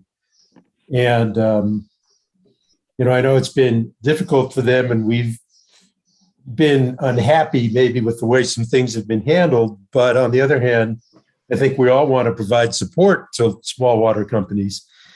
And Russell informs me we have, and Russell, please jump in if I got this wrong, that we have authority, if we want to hire a firm to have on retainer that we know can provide the right expertise to small water companies when they need it. I followed up and sent a note to Wayne and, basically relayed the conversation with Russell. And, he said it's something that he certainly can work on to see if he can, number one, for 2023 budget, see if we can maybe get an item in there to handle that, and potentially might be able to find some funds even for this year. So anyway, I wanted to throw that out to the commission that had had those conversations, but I think if it's something that we want to do, it's certainly something we would all need a little time to ponder and vote on. So I just wanted to throw out that I had done that, and leave it to the commission to decide how to proceed. Mr. Chair. Yes, Vice Chair Hall. I guess I'd just like to have a little bit clearer idea about what kind of expertise we'd be seeking and providing. I could see that becoming a job, and I guess I just like to understand a little bit more in depth about what the scope of the work would be. I don't think we need to get into a long conversation. No, I don't mean now. I mean in general. Now, but yeah, I think that's the whole point, is that in raising the issue that we could bring some expertise on board, exactly how and how we'd want to define the expertise. That's the kind of stuff that I want. I think commissioners need time to think about. Yeah. But just real quickly, in my mind, legal expertise and engineering expertise are the two things that might be required. And a lot of the small water companies might not have the best idea of who to hire that's competent and can be consistent with commission decisions. And so my thought was, if the expertise somehow resides with the commission, then we're confident that these small water companies are working with competent people to get these issues resolved. Yeah. Well, I mean, I guess staff provides advice for regulatory compliance, and staff attorneys advise staff. So those are the resources we have. And so maybe you're talking about someone with deeper knowledge or breadth of, or maybe different areas of knowledge than what staff possesses. Well, we've seen that with Roosevelt Joint Ventures, that has not resolved the problem. And that if they need somebody to dig in deeper, how do we provide that? Well, I don't know. I mean, I don't. Well, this is me just suggesting one avenue that we might look at to provide that. And that would be support to these smaller companies, because evidently we weren't able to do it for Rosa Joint Ventures. And, so anyway, I just wanted to throw out that I'd done that and just be sure that it's on people's minds, and we can, as a commission, decide whether we want to look at that or not. And Mr. Chairman, Commissioner Fishman, can I just add a little bit to that? Sure. Staff actually did in this case, as they do in all water cases like this, where you have a water company that has never been regulated.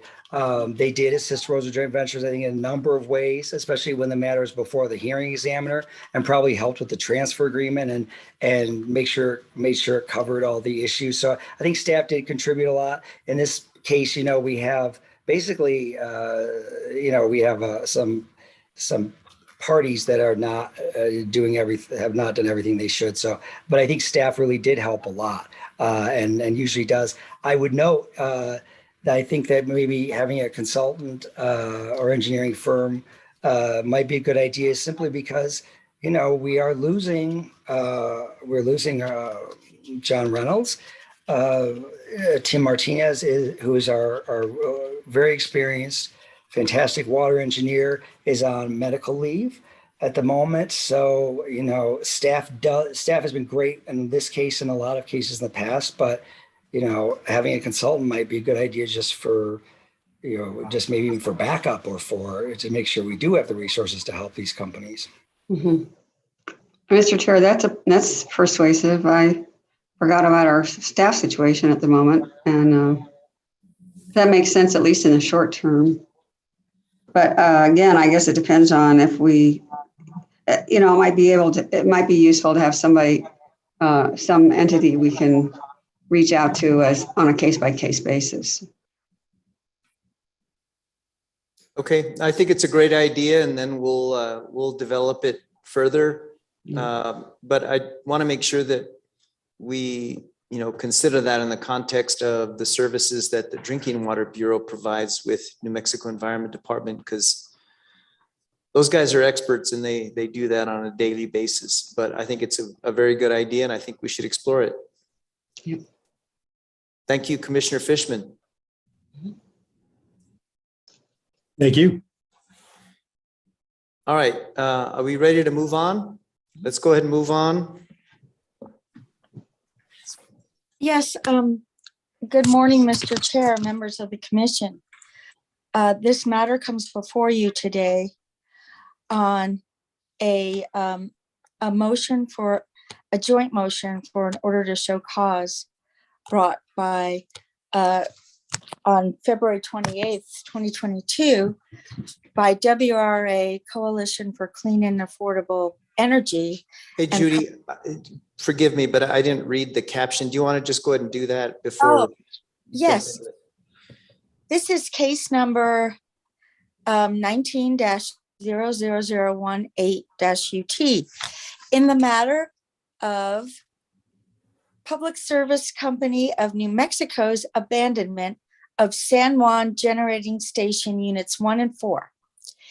And this matter comes before you today on, as I stated before, the joint motion for an order to show cause and to enforce financing order filed on February 28th, 2022 by Western Resource Advocates, WRA, Coalition for Clean and Affordable Energy, CCAE, and Prosperity Works, which may be referred to as the joint movements. The joint motion requested that the commission order PNM to show cause why its rates should not be reduced at the time the San Juan Generating Station is abandoned, and to otherwise enforce the April 1st, 2020 final order on request for issuance of financing order,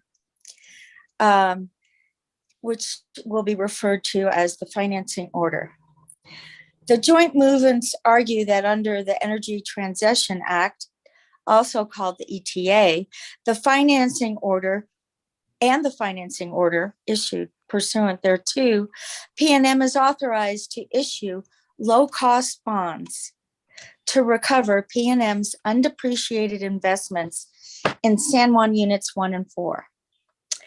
The joint movements assert the financing order requires PNM to issue the bonds at the time PNM abandoned Units 1 and 4 respectively, and the financing order requires PNM to reduce its rates to remove the cost of the units upon the issuance of the bonds. The movements allege that PNM is unlawfully delaying the issuance of the bonds to avoid reducing its rates until after the commission rules on a rate case that PNM intends to file in December 2022. The joint movements further argue that PNM's plan will withhold a roughly 10% decrease, which is an annual savings to PNM ratepayers of approximately $94 million. And that PNM's customers are entitled to receive this 10% decrease when the units close in July and October of this year. The joint movements also state that PNM's plan will enable PNM to collect all of its San Juan Generating Station costs in rates, even though the plant are no longer serving PNM customers and PNM is no longer incurring costs to operate the San Juan plant. The joint movements state the delay will also allow the company to recover its stranded San Juan costs at the full cost of capital, which includes a shareholder profit for an additional 18 months. Second, it will allow PNM to recover for an additional 18 months non-existent operating and maintenance and other San Juan costs, such as wages, benefits for employees that no longer work at the plant. 3, PNM's new plan will deprive the communities impacted by San Juan's closure of, and this is an error. They say 14.9 million, but we've calculated it's more like 28.2 million in transition funding for 18 months after the closure date. 4, the plan will allow PNM to double recover its undepreciated San Juan plant balance through the ETA bond issuance, which would only occur in 2024. 5, the plan would also allow recovery from customers during that 18-month delay, the costs of the replacement power for San Juan, which would automatically be charged to PNM customers through PNM's fuel and purchase power cost adjustment clause. And 6, it would jeopardize P&M's ability to secure a low-cost bond issuance, given that presently interest rates are rising and expected to rise over the next couple of years. That would have a long-term negative impact on P&M customers for the next 20 to 25 years. To remedy the harms caused by P&M's deliberate delay, the joint motion requests the commission take the following actions. First, issue an order to show cause why it should not provide a rate credit to P&M customers totaling $94 million per year to commence on the anticipated San Juan unit abandonment dates for San Juan units 1 and 4 of July 1, 2022 and September 1, 2022. Following P&M's answer to the joint motion, this was prior to the answer, the joint movements requested an order from the commission to provide the rate credits described in the financing order to its customers, which would reflect the removal of all costs of San Juan units 1 and 4 when those units stopped serving customers on July 1 and September 1, respectively. Require P&M to report on the status and progress in obtaining SEC and other rating agency approvals that are necessary for them to issue the bonds authorized by the financing order, and require P&M to explain the prudence of its delay in the bond issuance beyond the San Juan abandonment dates, and what actions such as hedging interest rates P&M will take to protect its customers from interest rates incurred as a result of P&M's intended bond issuance delay. After the filing of the motion, P&M filed a response, and they disagreed with the joint motion. They argued that the financing order does not require the rate reduction upon abandonment of the units, and that the financing order provides P&M flexibility to delay the issuance of the bonds to the conclusion of P&M's next rate case, which they state is intended to be filed in December 2022, and that would probably take about a year to conclude. That would end up being in the beginning of 2024. Parties intervened and filed responses, including Bernalillo County, New Mexico Affordable Reliable Energy Alliance, the Attorney General's Office, New Energy Economy, and Utility Division staff. On March 30th, the motion was assigned to two hearing examiners, Anthony Medeiros and Ashley Shanauer. On March 30th, the commission ordered the commission expedite a decision on this matter. There was a hearing held on, let me get the exact date. There was a public. Judy, can Yeah. you just mention why we requested an expedited decision? Oh, yes, because as I stated earlier, San Juan Unit 1 is expected to be abandoned on July 1. And therefore, if the commission, on March 30th, the commission was planning that if it was going to basically concur with the joint movements, that would need to be done by today, before the end of June, so that the rate credit could be effective July 1 when Unit 1 was abandoned. Thank you, Judy. There was a public hearing on May 23rd through 26th.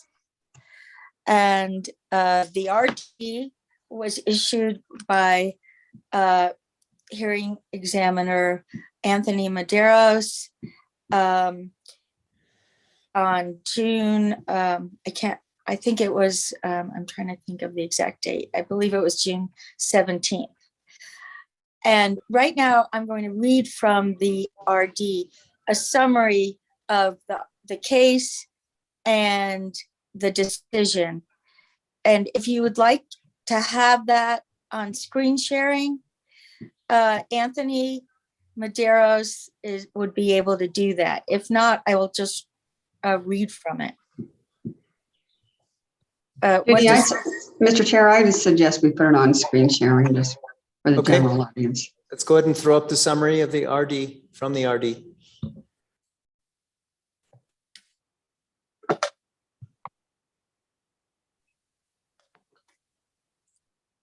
I'm starting at page 8.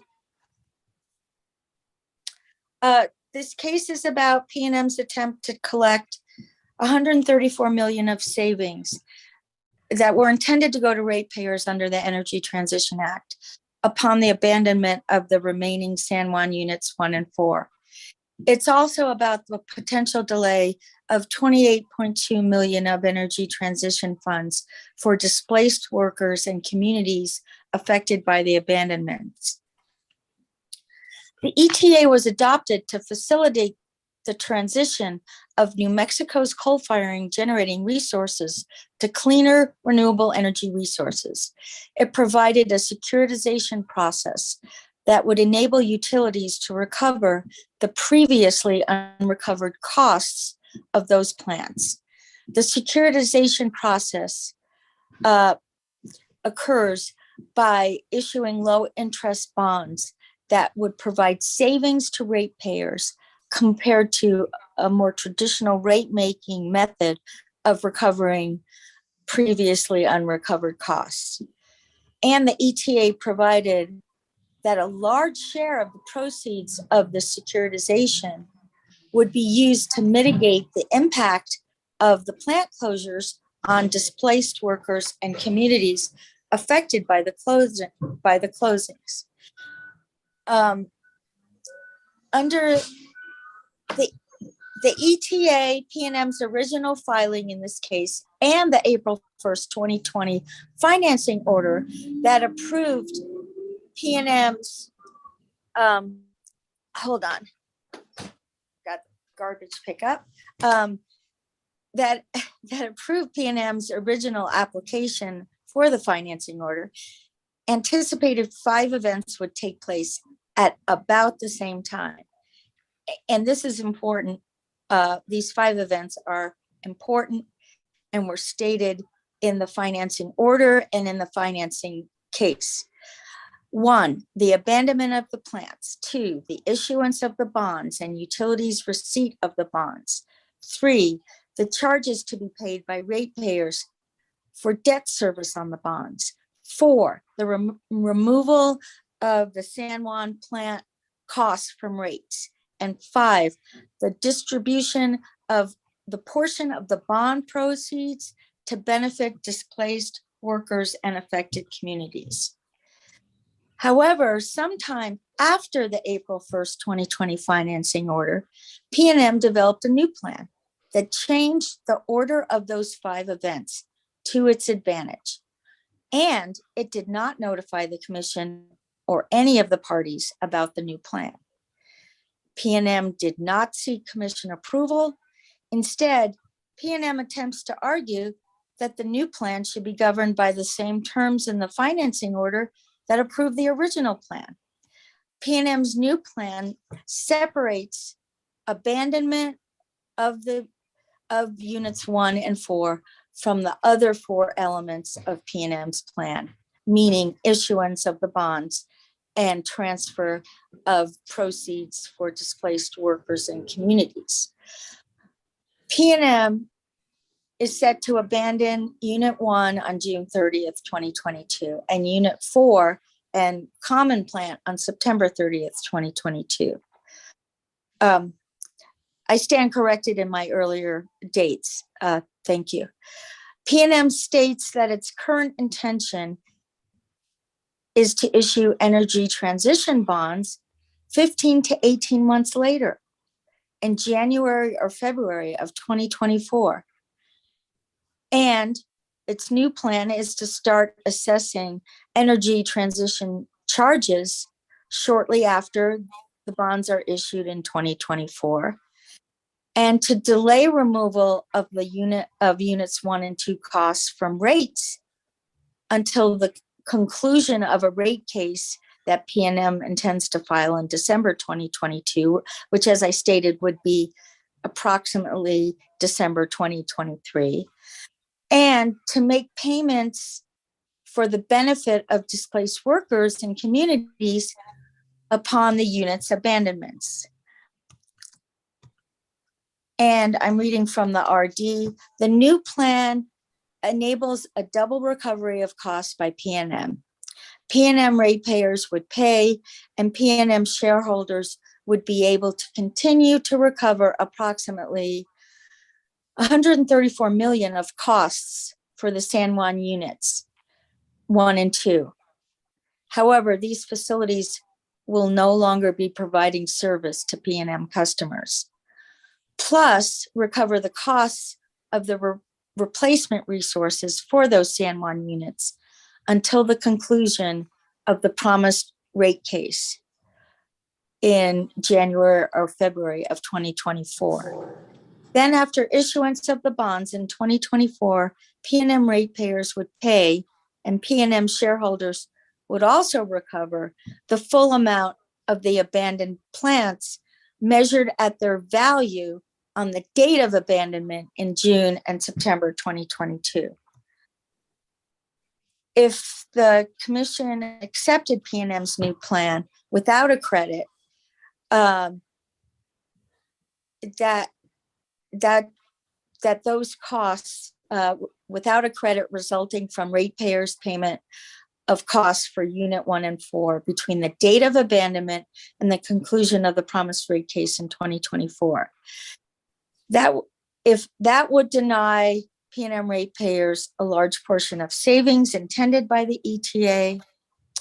The ETA and the financing order provide that the funds for the displaced workers and affected communities to be paid from the bond proceeds.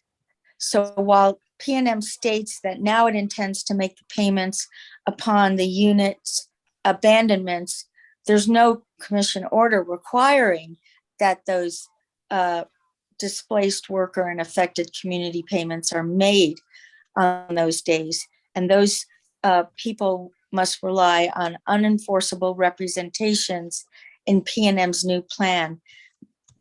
All parties in this case oppose PNM's new plan. Their primary argument is that PNM's new plan violates the ETA and the April 1st, 2020 financing order. They argue that PNM should abide by the representations it made in its application for the financing order and the testimony that it provided in the original hearing in this case. They argue that PNM should issue the energy transition bond rate credits to remove the units 1 and 4 costs shortly after abandonment. They asked the commission to order PNM to issue rate credits and remove all costs of the units immediately upon their abandonment. They also asked PNM be required to make energy transition fund payments to the displaced workers and the affected communities upon abandonment.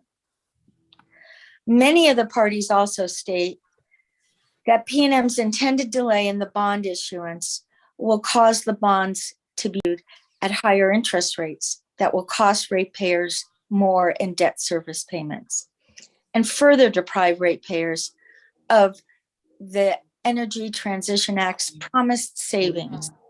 They want them to be held responsible for any higher costs that result from the delay. The hearing examiners find that P&M's new plan violates the intent of the ETA and constitutes a moral hazard to the substantial and potentially irremediable detriment of P&M's ratepayers, unless a remedy is imposed in this show cause proceeding. We therefore recommend that P&M should be required to issue rate credits to P&M's ratepayers upon the abandonment of each unit to completely remove the costs of each unit from P&M's rates. The commission's action would be taken under the commission's general rate-making authority in the Public Utility Act to ensure fair, just, and reasonable rates. Average residential customers using less than 1,000 kilowatts per month should see a rate credit of $1.76 per month after June 1st, so after June 30th, when Unit 1 is abandoned. And they should see a rate credit of $8.19 per month after September 30th, when Unit 4 and the San Juan Common facilities are abandoned. Over an 18-month period, which is the time between the abandonment and the new date that P&M anticipated to issue the bonds. Over an 18-month period, low consumption and average consumption customers would each receive $126.37 in cumulative rate credits. The low consumption customers' rate credits would cover the equivalent of 3.69 months of service compared to 1.96 months for the average customer. Over the same 18-month period, a 1,200 kilowatt per month customer, which is a large use customer, would receive $329.26 in cumulative rate credits, which would translate into an equivalent of 2.30 months of free service. The hearing examiners also recommend that P&M be ordered to comply with the representations it made in this case during the testimony filed and oral for the hearings on the financing order regarding the payment of energy transition funds to displaced workers and affected communities upon the abandonments. Finally, P&M should be ordered to include in its next rate case filing a justification for the prudence of the eventual delayed timing for the issuance of the energy transition bonds. And I will go through the findings and the conclusions of the RD. Not all of them, but starting Judy? on, yes. Before you go through that, I think many folks want to know how the decision was made to depart from the original plan and the original application. During the course of this case, some internal documents were obtained. I believe they were P&M board proceedings. Can you just touch on that, what the rationale was for this change and how it came about? Well, I can read from the part of the RD that it starts around page 59, 58, 59, where in the middle, and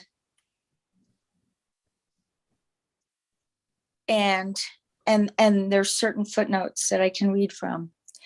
On page 59, P&M's actions are an example of moral hazard that should not be permitted.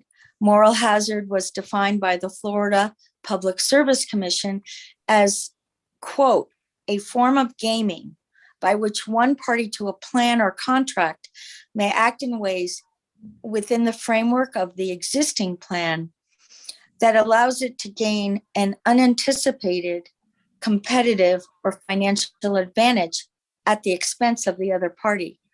Close quote. P&M's actions attempt to game the commission's financing order, to wield it for a purpose, a substantially delayed bond financing, delinked from the abandonment, not intended by the parties and the commission. And then I go on to page 60, and it said, while P&M's original plan provided that the bond issuance would happen upon or shortly after the abandonment of San Juan Units 1 and 4, and while P&M grudgingly accepted the initial phase of this case, the Section 4B11 immediate rate credit mechanism designed to avoid double recovery if bond issuance was not aligned with the culmination of a rate case. Internal communications among P&M executives demonstrate the company was quietly scheming to avoid performing the securitization that would trigger the immediate rate credit under 4B11. Ultimately, P&M secretly settled on a tail wagging the dog scenario whereby the timing of P&M's rate case would be extended for 1 to 2 years. To control and dictate the timing of the energy transition bonds to a point in time well after the San Juan abandonment. P&M's scheme, finally exposed in documents P&M produced in discovery in this proceeding in April 2022, is uncovered in the following passage from an August 31st, 2021 PowerPoint presentation made by P&M to the PNMR Board of Directors. And again, I'm reading from the RD. Adjust the timing of P&M rate cases. Next general rate case delayed on 1 year. I think that's a typo, due to merger. Issuance of San Juan securitization bonds delayed to coincide with general rate case. Rate riders implemented to provide rate path through generation transition period and avoid back-to-back rate cases. The evidence shows, and I'm on page 61 now, the evidence shows that after PNMR board presentation, PNM went great lengths, including retaining a Colorado public relations firm to conduct a $7,500 customer survey to develop, quote, securitization messaging narrative designed to persuade customers and stakeholders to believe that abandonment savings PNM was plotting to withhold from customers was for altruistic rationalizations, such as the COVID-19 pandemic, and causing its delay in installing the San Juan replacement resources, such as increased investments in the grid to deliver reliable, clean energy, and delaying a rate increase to benefit customers impacted by the pandemic and to prevent rate whiplash. Now I'm on page 62. It is not, however, as if PNM executives were not aware that their securitization, onto page 63, messaging narrative was fraught with potential peril. Quite the contrary. In fact, as the evidence shows, PNM executives recognized the risk their strategy portended, noting under, quote, potential outcomes, credibility, risk. This runs the risk of looking like a corporate shell game, eroding our credibility for future proposals and planning. This could make next year's rate case a taller hurdle. Impression of the company could have long-term implications for their reputation, brand, and trustworthiness here, not only for customers, but also regulation. PNM is trying to avoid paying the bonds and savings to the customers. This may be viewed as a corporation ... breaking promises that we made.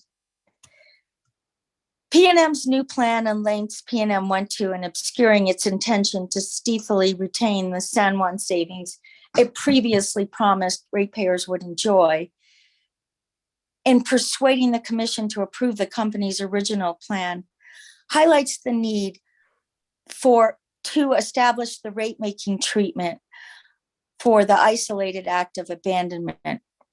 Furthermore, there's nothing to legally bind PNM to the new plan, such that PNM could, under its logic, continue to change its plans and extend the bond issuance without further commission approval and review and approval. I'm on page 64.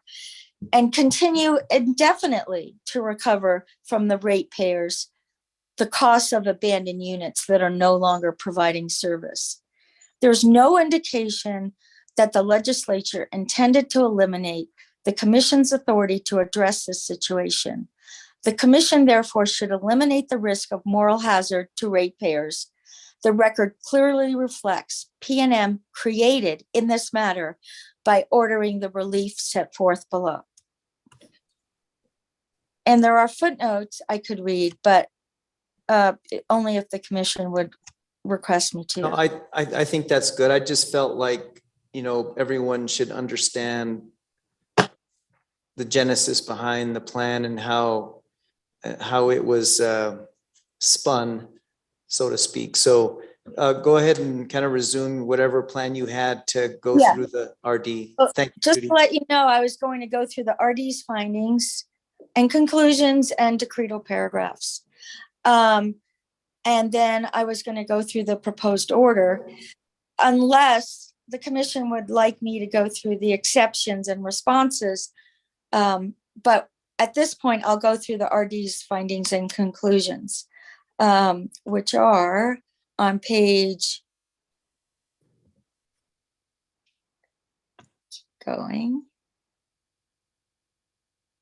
Okay. It is on page 109, starting on 109, and I'm going to 110.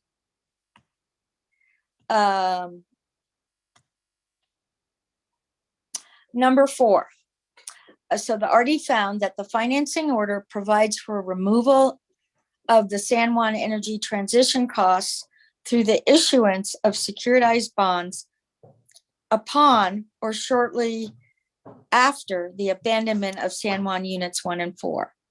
5, under its new plan, PNM states that the company intends to issue the energy transition bonds in January or February 2024, at least 18 months after the abandonment of Unit 1 and 15 months after the abandonment of Unit 4.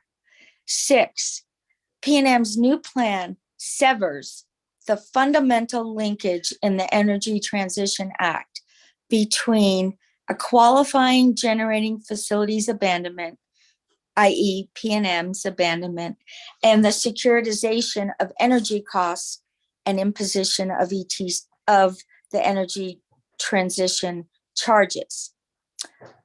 7, the financing order does not contemplate or establish any remedy to address the delinkage of the abandonment from the energy transition bond issuance and imposition of energy transition charges that PNM is now planning. 8, the material change circumstances revealed in the commission's investigation in this proceeding, and that's a critical point. This is an investigation that's permitted under the Energy Transition Act, require the commission acting pursuant to its supervisory authority under the PUA over rates and service of jurisdictional utilities to issue an order that addresses the delink scenario and establishes a remedial mechanism that ensures the rates charged to PNM customers are fair, just, and reasonable, and protects customers from the double recovery and other potential harms resulting from the delinkage PNM conceived and chose or opted to execute without this commission's prior authorization. 9, PNM's PNM's new plan constitutes a moral hazard that, without the remediation ordered herein, threatens substantial and potentially irremediable harm to the ratepayers. 10, PNM should be directed to transfer the Section 16 payments due and owing to the Indian Affairs Fund, the Economic Development Assistance Fund, and the Displaced Workers Assistance Fund within 30 days of the abandonment of San Juan Unit 1. 11, it is in the best interest of ratepayers and the public interest for the commission to evaluate the prudence of any unreasonable delay in financing San Juan costs beyond the dates of abandonment, which, as we've stated, is June 30th and September 30th.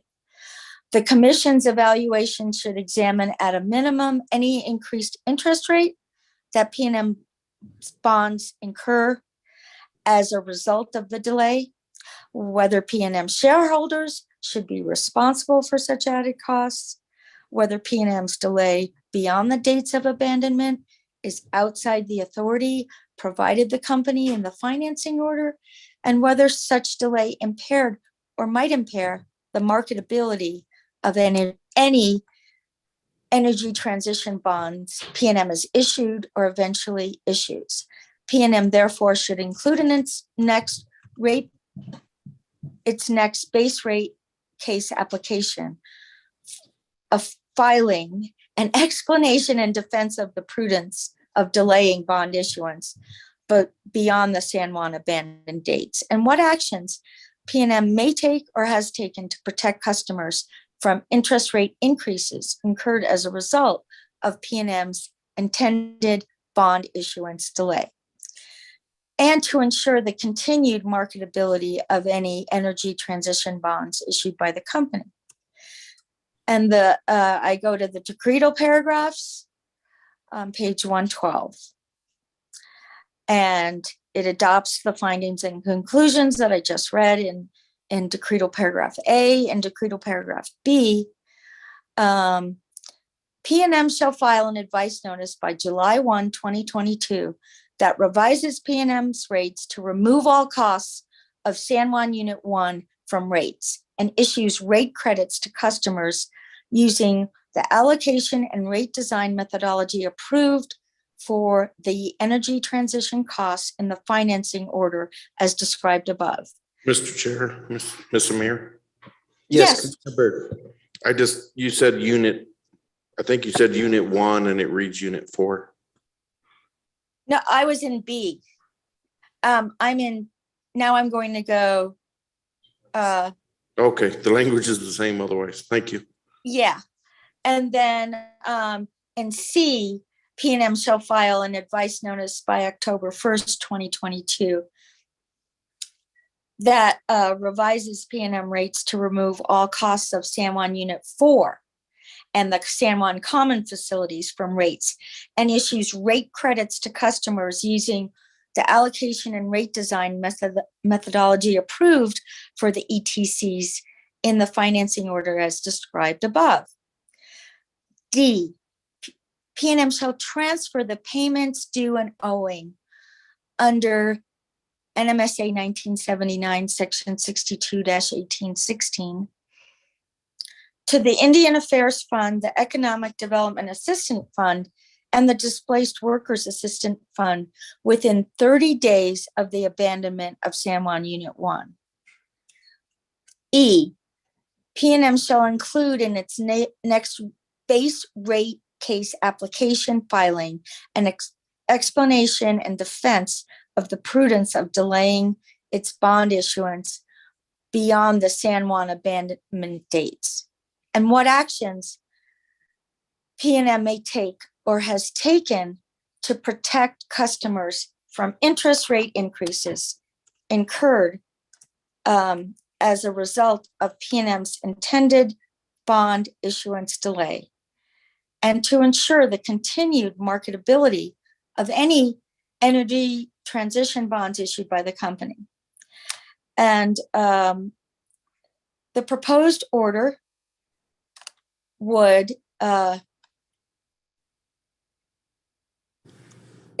Judy, are you gonna, before you do that, I thought maybe we should briefly address the exceptions to the RD before we discuss the order.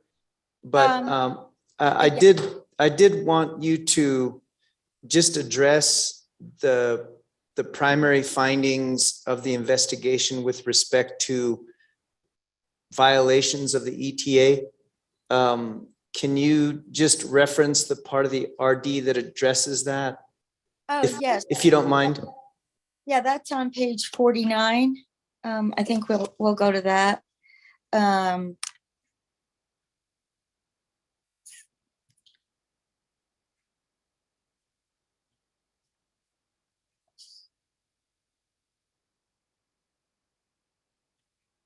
think it's on page 49. Let's see.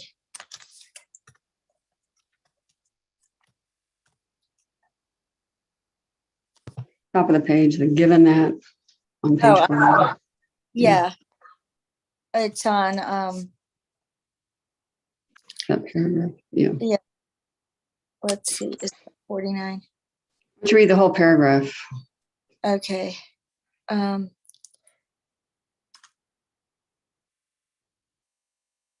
using my screen because it's easier for me. Sure.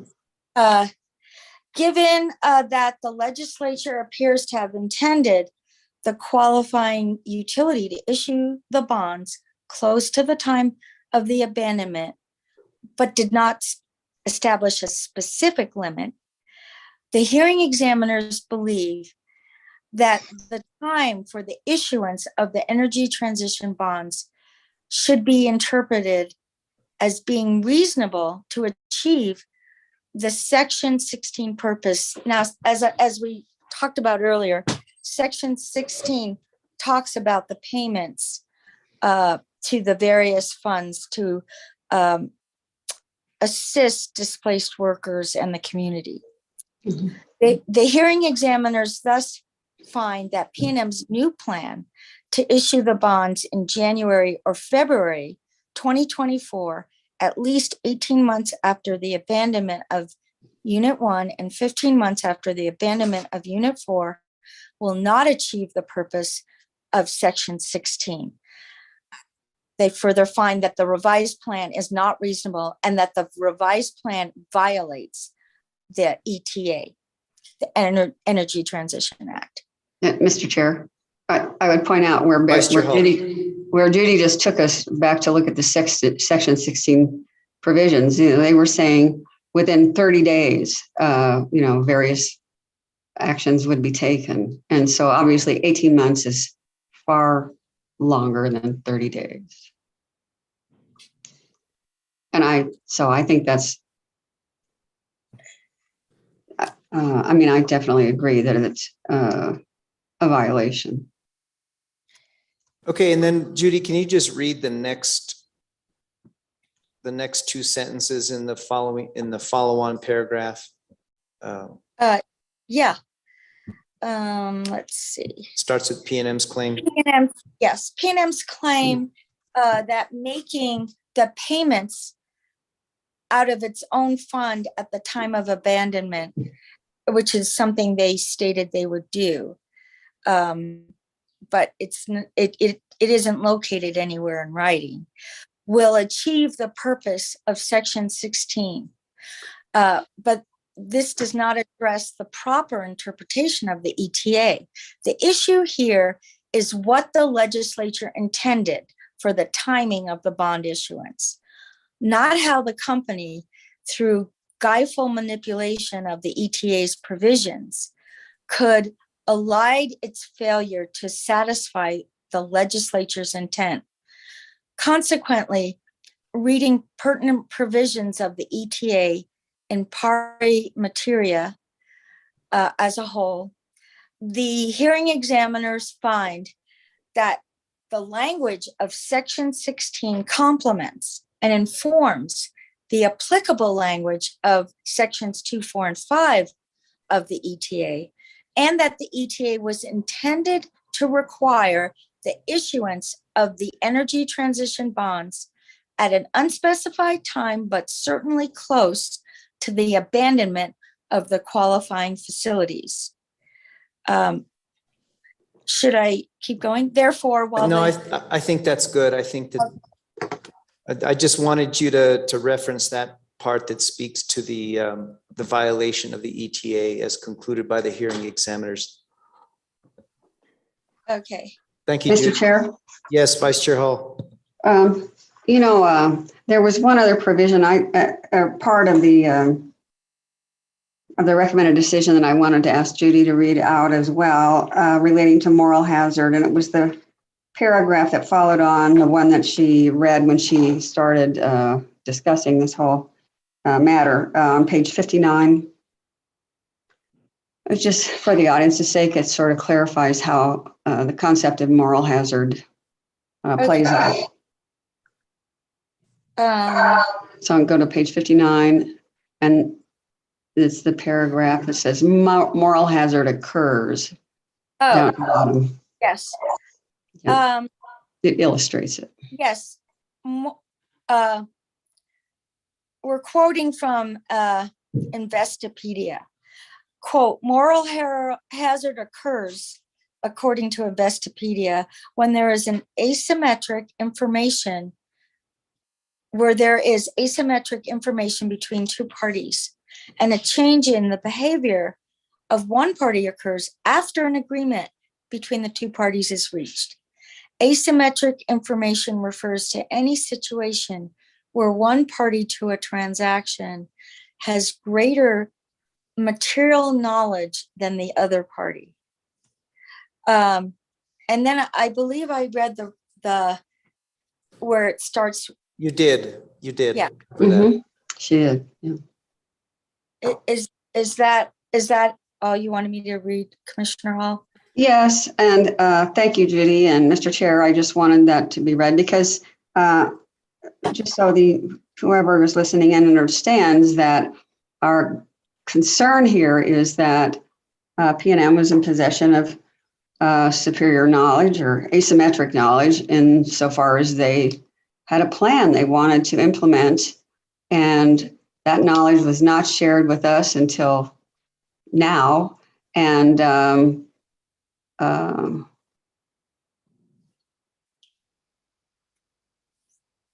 You're on mute, Vice Chair Hall. I'm sorry. And so that's why we're using this term. It's just a term that we made up. It's a phenomenon. It's a concept that's employed in the regulatory sphere when you have situations like this that work a harm because of the continuing misrepresentation or hiding of information by one party compared to another. Thank you, Vice Chair Hall. Judy, go ahead and proceed. At this point, I believe you would like me to go through the exceptions. Please. Okay.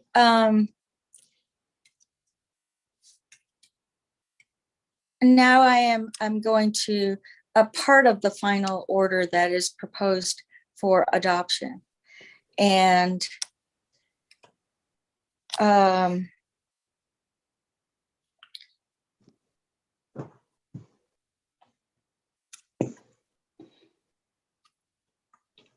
okay. NEE, which is New Energy Economy, filed exceptions on June 22nd, 2022. NEE asserted that the failure to include a requirement that P&M be required to track all of its costs in this show cause proceeding, the prudence of which the commission would reserve the right to review in P&M's next general rate case. P&M requests that the commission uphold the RD in full and add a requirement that P&M track all of its costs for defending the show cause proceeding. So if P&M seeks cost recovery in P&M's next general rate case, that the prudence of those costs will be known and subject to review. NEE concurs with the RD that the rate credit be issued, that the Section 16 funds be awarded upon the abandonment, and also agrees with the RD that a prudence hearing in P&M's next rate case should be conducted to determine if any increased interest rate was incurred by ratepayers, and that if there is a difference, that it be absorbed by the shareholders. However, as I stated before, NEE's only exception was that P&M track all costs of the show cause proceeding, the prudence of which the commission expressly reserves the right to review in the next rate case. P&M filed exceptions on June 22nd, 2022. They disagree that an immediate rate credit is required to ensure that the rates are fair, just, and reasonable. And they state that the financing order applies to this case, and that the ETA does not require the issuance of the bonds on any particular date. On June 24th, 2022, NEE filed responses to P&M's exceptions. And on June 24th, 2022, the New Mexico Attorney General and Bernalillo County filed joint responses to P&M's exceptions. And CCAE and Prosperity Works filed responses to P&M exceptions. All parties urged the commission to adopt the RD's decretal paragraphs, specifically the Attorney General and Bernalillo County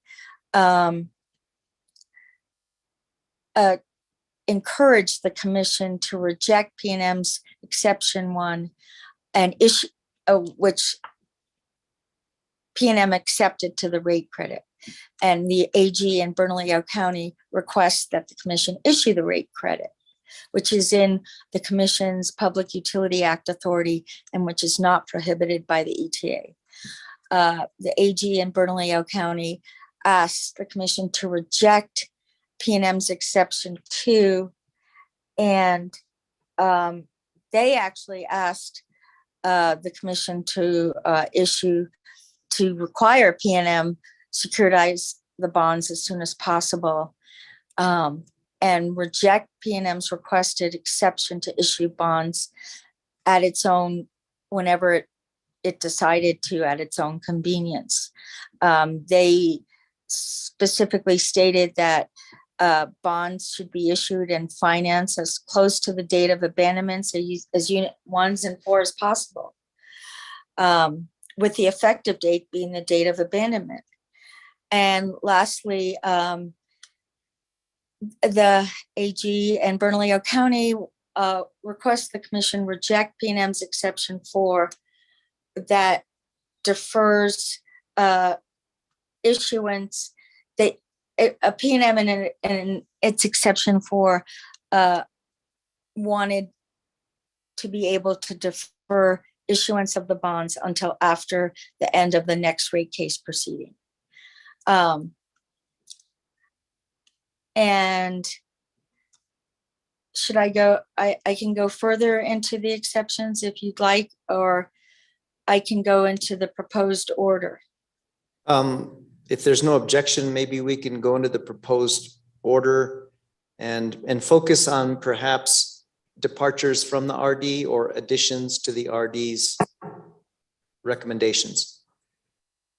Yes, so the proposed order finds that the commission is persuaded by NEE's exception and finds that P&M should be ordered to track all of its costs incurred in this proceeding so that the prudence of those costs will be known and subject to review. The proposed order finds that the prudency review in this case should include a compliance filing in this docket for a review of P&M's change made after the financing order that delayed bond issuance beyond the dates of the San Juan abandonment of units 1 and 4.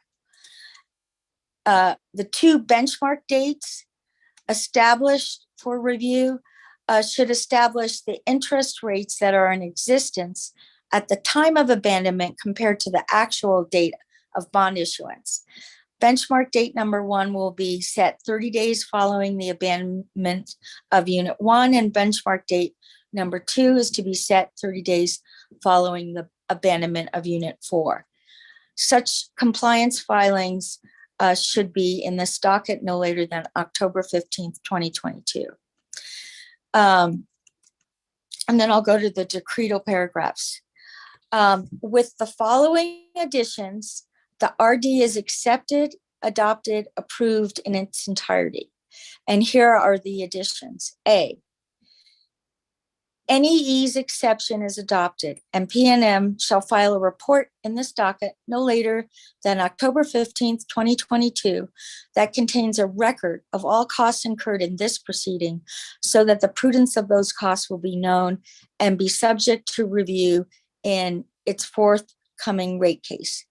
B, the prudency review in this case shall include a compliance filing in this docket for a review of the prudence of P&M's change made after the financing order that delayed the bond issuance beyond the dates of the San Juan abandonment of units 1 and 4. The two benchmark dates shall establish the interest rates that are in existence at the time of abandonment compared to the dates of actual bond issuance. The benchmark date shall be set at 30 days following the abandonment of unit 1. Benchmark 2, date 2 shall be set at 30 days following the abandonment of unit 4. Such compliance filings should be filed in this docket no later than October 15th, 2022. C, an immediate rate credit by P&M as set forth in the decretal paragraphs of the RD is required to ensure fair, just, and reasonable rates based upon the preponderance of the evidence in the record that upon abandonments of units 1 and 4, P&M rates are not and will not be or shall not be fair, just, and reasonable if an immediate rate credit is not issued to ratepayers such that the unit's costs are no longer in rates. And D, add to decretal paragraph D, add the phrase as set forth in the table on page 101 of the RD. And if you go back to page 101 of the RD, it has a table of the amount owing to the funds, the assistance funds. So it just cross-references that table. And those are the additions to the RD that are in the proposed order. Thank you, Judy. Any questions for Judy on the presentation of the RD, the exceptions, and the proposed order? I have one question, Judy. The hearing examiners did not address enforcement regarding violations of the ETA that they concluded as a part of this investigation. And it's not a part of this order, and I understand that, but can you just briefly explain the authority of this body with respect to an enforcement action for this violation of the ETA? Yes, in a future meeting, if the commission chooses, it could bring an order to show cause why penalties should not be assessed against PNM for a violation of the Energy Transition Act, the Financing Order, and the Public Utility Act. Then at that time, PNM would respond, and there would be hearings on that, the penalty portion of this proceeding. Thank you, Judy. So if there are no questions, we have a potential order before you, members of the commission. What's your pleasure? Do I hear a motion to approve as presented? Mr. Chair? Yes. Well, I think we have a motion on the floor by Commissioner Fishman. Do I hear a second? No, actually, I wanted to just get a couple more things clarified before we go to the vote, if that would be okay. Sure. Yeah, please proceed, Commissioner Fishman. So Judy, one of the things that PNM has claimed is there won't be double recovery because they're going to create a liability account that is going to keep track of all the extra payments by customers, and that at a future date, that account could be used to give credits to customers at a future date. I think the hearing examiners and my concern certainly would be that given PNM's history of pushing things out and then changing agreements, there's no guarantee that once they create that liability account that those funds will actually be used to compensate customers. They might convince a future commission to go a different direction. What are your thoughts on that? And I just want to be sure that we've examined that, because I'm sure PNM is going to come out and say, no, we haven't asked for double recovery. But I have to say, to me, it appears to be a feint and a fake out because we can't trust what they're going to do in the future. And by kicking the can down the road, they're just looking for a way to potentially get out of their supposed commitments. Is that an accurate reading of what's going on there? Commissioner Fishman and members of the commission, the RD explained, and also in the responses to PNM exceptions, all the parties explained that you have to read the ETA as a whole in conjunction with the Public Utility Act to ensure fair, just, and reasonable rates. The ETA contemplates an entire scheme of allowing PNM to recover its stranded asset costs by issuing bonds in return for very shortly thereafter giving ratepayers a benefit, not 2 years down the road. And very shortly after, providing funds to help displaced workers and communities affected by the closure. Even PNM's witnesses stated, and if you look at NEE's response to PNM's exceptions, they detail throughout how PNM's own witness, Ms. Sanchez, attorney, ETA co-author, policy lead for PNM, testified, and I'm reading from NEE's response to PNM's exceptions. that Mr. Monroy admitted that at the time of filing its consolidated application for the financing order, that it anticipated it would issue the energy transition bonds near the time of the abandonment of San Juan.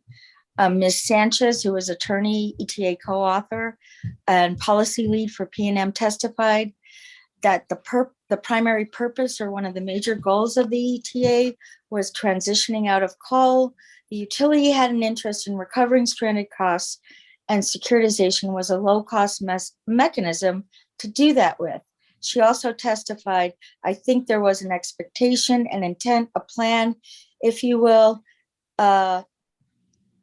to file the rate case and to coordinate that with the issuing of the bonds at the same time, not to delay the rate case. She testified, we had many conversations and discussed throughout all of our discussions that there would be customer savings. And so it's clear that from this testimony and from P&M's testimony in the financing order case, that the intent was to issue the bonds close to the time of abandonment so that both parties would get the benefit. And at this point, the ratepayers are not getting the benefit of the bargain. And for P&M is simply saying, oh, trust us, we'll give it to them in the future. And then another issue that P&M raises and the hearing examiners reject is this idea that they're doing ratepayers a big favor by delaying the rate case, because it means that ratepayers are paying less because they're going to ask for a big rate increase. Of course, we don't know that they're doing a favor until we actually go through the rate case and see if a rate increase is indeed justified. And the hearing examiners argue that what you want to do with a rate increase has nothing to do with the ETA and what's required of you under the provisions of the ETA. So why is this even germane? Could you comment on, from your perspective, on how you see that P&M argument and whether it holds any weight or, quite frankly, any credibility or sincerity in terms of customer benefits? I agree 100% with the hearing examiners and the RD that P&M's decision to delay filing the rate case doesn't change the fact that the bonds under the ETA are intended to be issued at or near the time of abandonment, and that the customers should receive the benefits very shortly after abandonment. And that I also agree that the units should be taken out of rate base, and that the customers should not be paying for the costs of units 1 and 4 for 18 months until the end of a rate case. Yeah. Okay. And I'm going to make, just a couple comments before making a motion, which is that we've walked through all the legal ways that, all the legal issues here and all the legal requirements. But I just want to say that for the layperson, all this could look very confusing. But actually, it's quite simple. We have the ETA. It's very clear what it was meant to do and where it was meant to go. And the bottom line is P&M has made an attempt to cheat on its obligations under the ETA, excuse me. They're just trying to cheat customers out of money. That's what's happening here. And I want to thank WRA and the folks that made the motion, Prosperity Works, and I can't recall the third. Was it CCAE.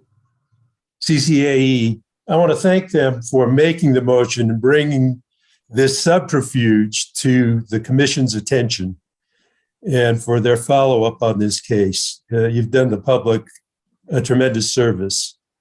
So thanks to all those organizations and the other interveners as well. We just won't tolerate cheating, and we won't tolerate bilking customers out of money illegally. And in saying that they're cheating, we know that they're conscious that they're cheating because, number one, they obviously felt guilty about what they were doing because they chose not to inform the commission. They chose to try to keep it a secret. And number two, we have their own deliberations where they were worried about the impact on their credibility to the public and to the commission. And I have to say, at least in my case, their worries were quite justified because, in my view, their credibility is now nil.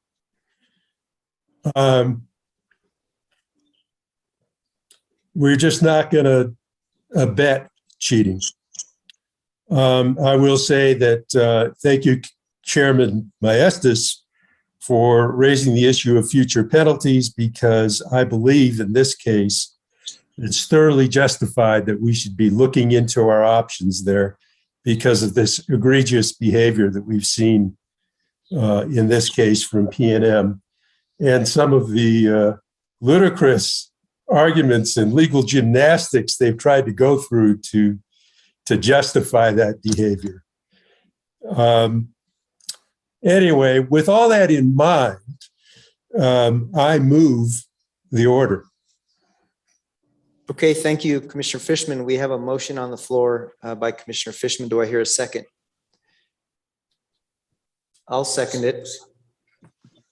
All right, any discussion? I think Vice Chair Hall, you wanted to make some remarks. Vice Chair Hall, are you there? Yes, Mr. Chair.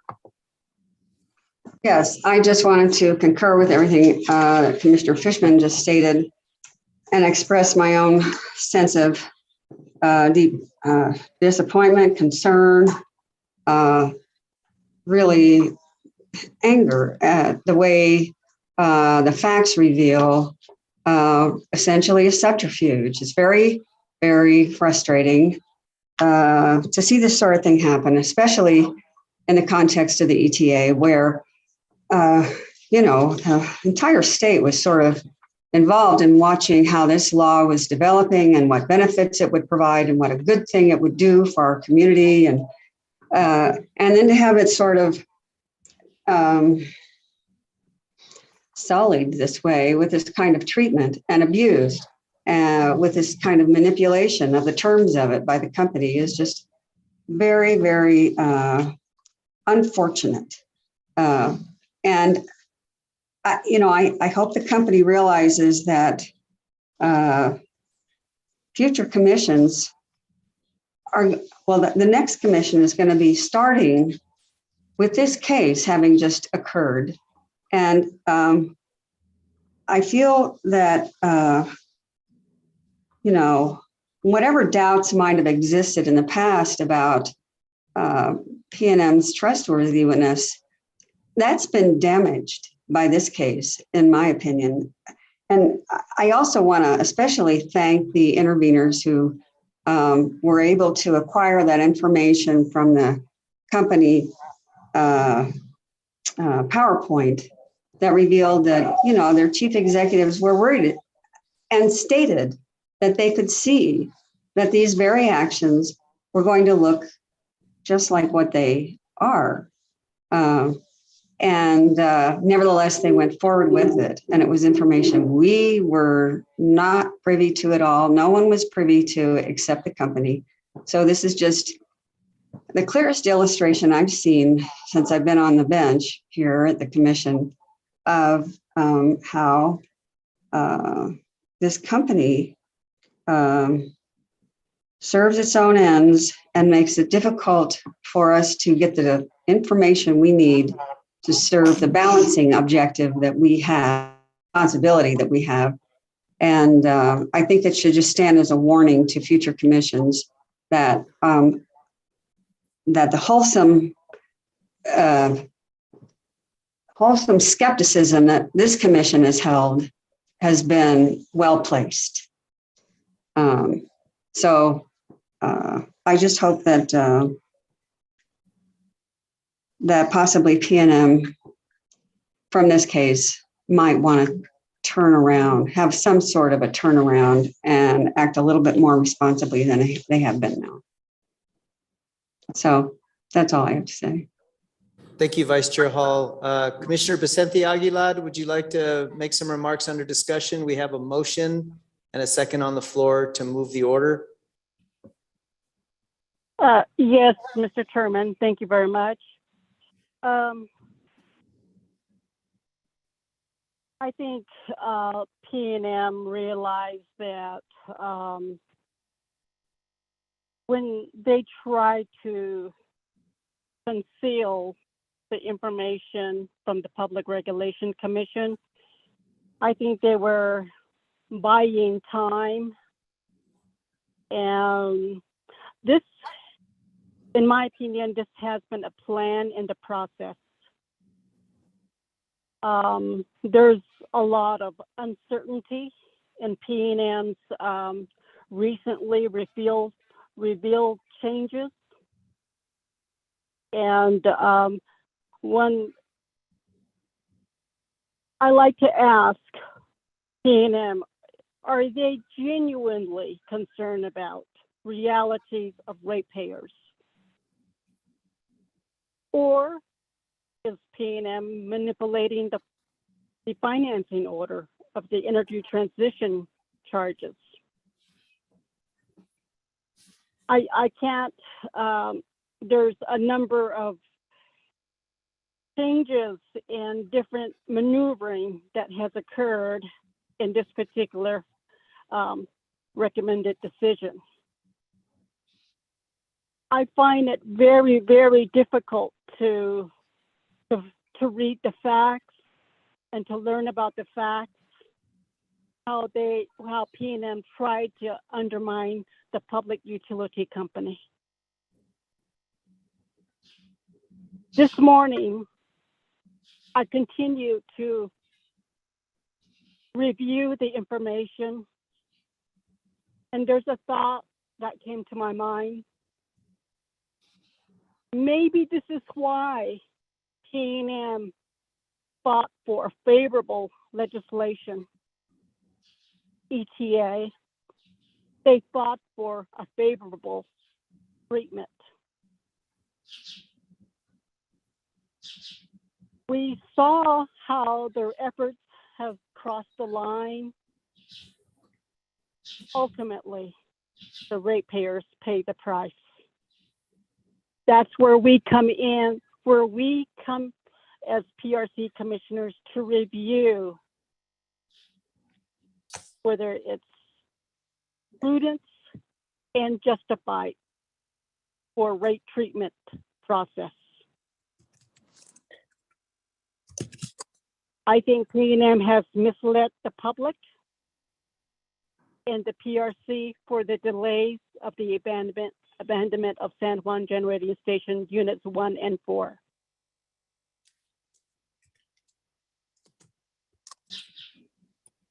My fellow commissioners, I would like to add, after all the proceedings has been completed, and if it is evident, shown that P&M has tried to shortchange the ratepayers, I would like an apology letter to be written in all newspapers by P&M. Thank you, Mr. Chairman. Thank you, Commissioner Vicente Aguilar. Commissioner Byrd. Thank you, Mr. Chair. Wow, I've been sitting here trying to think of where I'd want to begin. So I agree with my fellow commissioners here. At least for the last 3 years, it's been very evident that PNM management has done some double speak, double talk, talking on both sides of the mouth, whatever you want to call it. New energy economy has had management on the stand and I thought did a good job of showing that they're presenting two sides of the same argument, depending on where they're needing to make that argument. And I say that to say that normally I'm the one hedging against the idea of fining companies and enforcement.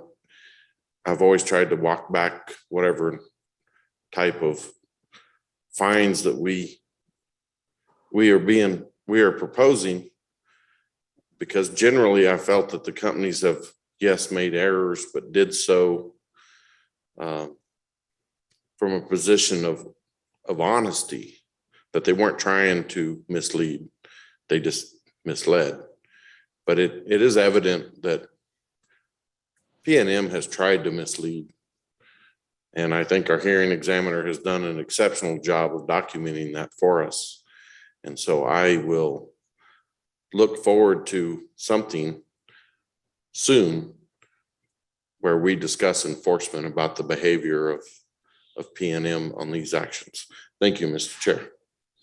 Thank you, Commissioner Byrd, and thank you, commissioners. I'd like to just make a few remarks before we vote. I've read a lot of documents since I became a commissioner, and I can really honestly tell you that reading through the recommended decision and all the exceptions filed by all the parties and reviewing the record in this case, really it's like reading an infuriating record of imprudent conduct and unreasonable behavior on the part of an entity that seems to think of itself as an unregulated monopoly. The Energy Transition Act is a law that quite clearly provides significant benefit to one particular entity, as well as providing relief to that entity's customers. For that entity, the Public Service Company of New Mexico, to violate a law meant to benefit it so much just so that it can deprive ratepayers of their savings from the closure of units 1 and 4 of the San Juan Generating Station leaves me, quite frankly, deeply dismayed. It is clear that in order to protect ratepayers from being overbilled and double charged by an entity behaving like an unregulated monopoly, this commission's action,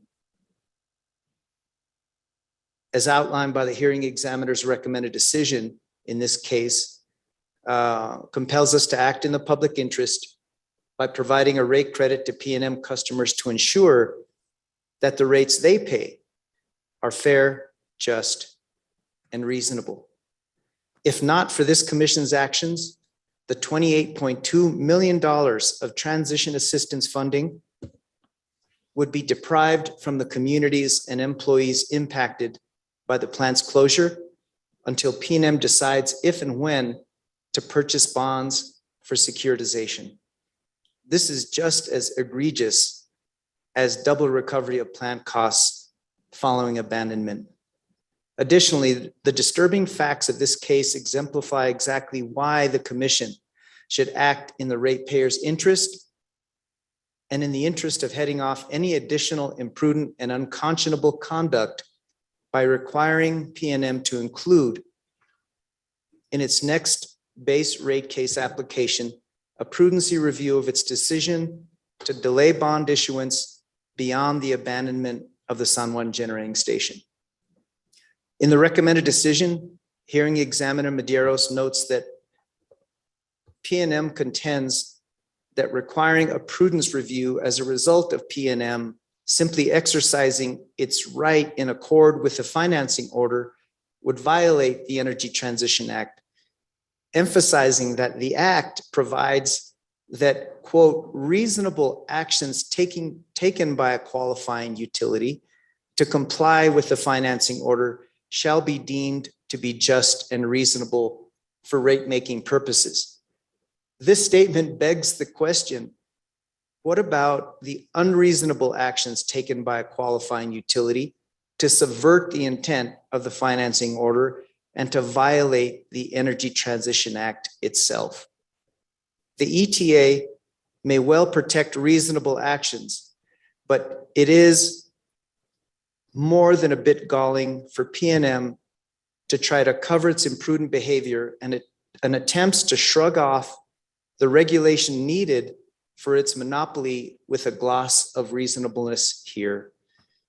I have to say that it seems patently ludicrous to me for PNM to claim that by disregarding the intent of the financing order that was based on and expressly incorporates their own representations, now it seems that there were misrepresentations, or at best partial representations as to their intentions and to the timing of the issuance of bonds. Irrespective of the accounting issues, some of the facts are clear and damning. In the initial proceedings in this matter, PNM represented to the commission, in order to get the financing order they wanted, that they would issue the bonds promptly after abandonment. PNM never told the hearing examiners or the commission that they were going to hold off on securitization until their next rate case, or that they were going to delay that for more than a year. Yet they now say that was their plan all along. If that is the case, why didn't they tell us? That leads to two conclusions. Either they were hiding information from us then, or they are not being entirely forthcoming with us now. If it was their plan, they should have disclosed it to the commission then. If it wasn't their plan, then they are changing their stories now to say it was. Either way, somewhere in there, PNM was intentionally misleading the commission. There are such things as lies of omission. If you withhold information from someone in negotiations intentionally, and you know the other party is negotiating based on misinformation you've provided them, the result is to your benefit. That is the very definition of unconscionability. It produces a result that is so unjust and so unfair that it shocks the conscience. Further, to allow PNM to double bill its customers, its ratepayers, the very people of New Mexico, and to deprive them of savings that in these trying economic times could make a crucial difference in their lives, just to provide a few more percentage points of value to their shareholders, or maybe pad their year-end bonuses. This is exactly that, so unfair and unjust that it shocks the conscience. This most certainly represents broken promises to ratepayers without an ounce of credibility. PNM should frankly be ashamed of itself. PNM's behavior in this case and its blatant attempt to manipulate the commission and hide behind the language of the Energy Transition Act are so egregious that if an enforcement action cannot be a part of this commission order, I personally will lead the effort to move forward with an enforcement action against PNM based on its actions here. This moral hazard must be addressed. All right, any other further discussion? We have a motion and a second on the floor. Russell Fisk, roll call vote, please. I'm sorry, vote, please. Commissioner Fishman, Aye. Commissioner Vicente Aguilar, Aye. Mr. Chairman, Aye. Commissioner Hall, Aye. and Commissioner Byrd. Aye. Mr. Chairman, the motion passes unanimously. Thank you, Russell. And I too want to thank our hearing examiners for their great work, and most importantly, the interveners that filed this order to show cause. So let's go ahead and move on. Next, we have communications with the Chief of Staff. Wayne, welcome. Great to see you. Good afternoon, Mr. Chairman and members of the commission. I'm going to ask John Reynolds to join me to give you updates on a couple of matters, including a report related to the ETA, ironically. But before I do that, Mr. Chairman, I did want to introduce a new staff member. I know we're losing some staff members, but we're also gaining some. I believe some of you may have met him today. Patrick Rodriguez is joining us this week as our new public information officer. My guess is this afternoon he's going to get a baptism by fire and that his phone will be exploding here in about 10 or 15 minutes. So I hope we'll all be, including the media that may be listening, be gentle with him today. This is his first week, but very happy to have him and glad that he's decided to join us. So the only other thing I wanted to mention under my report, Mr. Chairman, is I wanted to say thank you and congratulations on your tenure as chair, Mr. Chairman. It's been brief, but I hope you feel and believe me when I say that you have had a lasting impact on the commission during that brief tenure. You've implemented a number of things, including weekly agenda run-throughs, which I think I know have been very beneficial to me, and I believe also beneficial to the Office of General Counsel as well. I understand that Commissioner Hall intends to continue that. And certainly if I'm still around when the new commission comes on board, I will encourage them to continue that. I think it helps ensure that these meetings run very efficiently, and they certainly have during your tenure. So I want to thank you for your support for staff as chair. Also, I wish Commissioner Hall the best as she takes over the responsibility. It is a big responsibility, as you know. I look forward to working with her and supporting her as well. But I did want to note, Mr. Chairman, this being your last meeting as chair, your contributions, and again, just say thank you. Thank you, Wayne. And with that, Mr. Chairman, I'll turn it over to John. He wants to update you on a report that he's been working on. And also, Mr. Chairman, we did have, I believe it's our 9th biweekly resource adequacy meeting with P&M yesterday. I was on that call, but so was John, and I've asked him to, it was a short meeting, a brief meeting, but I did think it might be of interest to the commission for him to report to you on that as well. Thank you, Wayne. And John, move that mic up a little bit. Just move it up closer. Yeah. Sure. Yes. You're very soft-spoken guy. So yeah, thank you, Mr. Chair and commissioners. After what I heard earlier today, it's time for a little humble pie, I'm afraid. So I'm going to walk through this issue that I wanted to raise with the commission about a report that the EPA, as reflected in the amended Renewable Energy Act, requires a every 4-year report. And Mr. Chair, I spoke with you about this with Jack Sidler and Eli LaSalle yesterday, and the other 4 commissioners, I know it's been a while, but the other 4 commissioners may recall that 2 years ago, we did work on this report. And the initial report was filed on July 1st, 2020, as required in the statute. The reason that was an initial report, not a full report, is that what the REA requires is a look forward at the 2040 and 2045 renewable portfolio standards. So the 80% renewable in 2040 and the 100% zero carbon requirement in 2045. The further requirement is for the commission to consult with the balancing authorities in New Mexico, which are essentially the 3 IOUs in the state, and to look into a number of issues about the standards, these far forward standards, and the technologies, forecasts, transmission challenges, safety, affordability, essentially the viability, conceptual viability of the standard going forward based on what we know today, and the costs and the benefits and the barriers and benefits of achieving the standard. So back in 2020,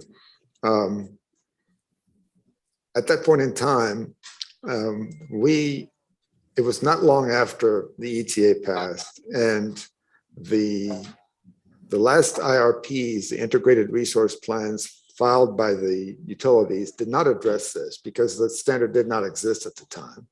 But the next set of IRPs, which were expected in 2021, appeared to be the appropriate forum to consult with the utilities and to have these issues addressed. So the initial report, as I mentioned, was filed, which I had spent quite a bit of time preparing, and was filed on July 1st, 2020. But within that report, we essentially promised a follow-up report after the three IRPs are filed. And my expectation, as I stated in the report, that it would be filed in third quarter of 2021. It has taken longer than I had hoped to assemble this, and the IRP process took a little bit longer. And so make a long story short, Eli LaSalle and Jack Sidler and I, and much of the credit goes to Eli, has assembled a report based on contributions from the three IOUs. So a proposed draft has been prepared, and I believe circulated to the commissioners recently, this week, maybe late last week. So what's before you, and what I was wanting to do, given my history with this issue, is to present this to the commission, Mr. Chair and commissioners, and to address any questions or concerns that may come up, and going forward, urge the commission to review it and have it come before the commission again for some final review and approval before it is submitted to the legislature as required by the Renewable Energy Act. So with that, Mr. Chair and commissioners, if I'm prepared to answer any questions. Okay, any questions for John on the report to the legislature regarding the 2040 and 2045 RPS compliance standards? Any questions at all? Well, Mr. Chair, Vice Chair Hall. if this is the one we received in email yesterday, I haven't had a chance to look through it really, but I will do that and call John before the week is out, before he leaves, if I have any. I did look over it. I just didn't read it in detail, but it looks very, from looking at the table of contents and just scrolling through it, it looks like there's a lot of information there. So I appreciate this. I mean, it's 55 pages long. This is a lot of work. So I appreciate the fact that he's put it together, even at this late date. It's very helpful. So I may be calling you, John, later in the week. Now, John, if you can clarify, we are going to eventually have to vote on this before it's transmitted to the legislature, or procedurally, how are we going to deal with this? Mr. Chair, commissioners, that's how we dealt with the original report that was filed 2 years ago, and the obligation in the statute is on the commission to file the report with the legislature. So I suspect that you should follow, and I expect you would follow the same procedure in this go round, given that it's the commission's obligation. Okay, thank you, John. So you'll, commissioners, you have another bite at the apple prior to a formal vote. And then we'll be transmitting it to the legislature once we approve it.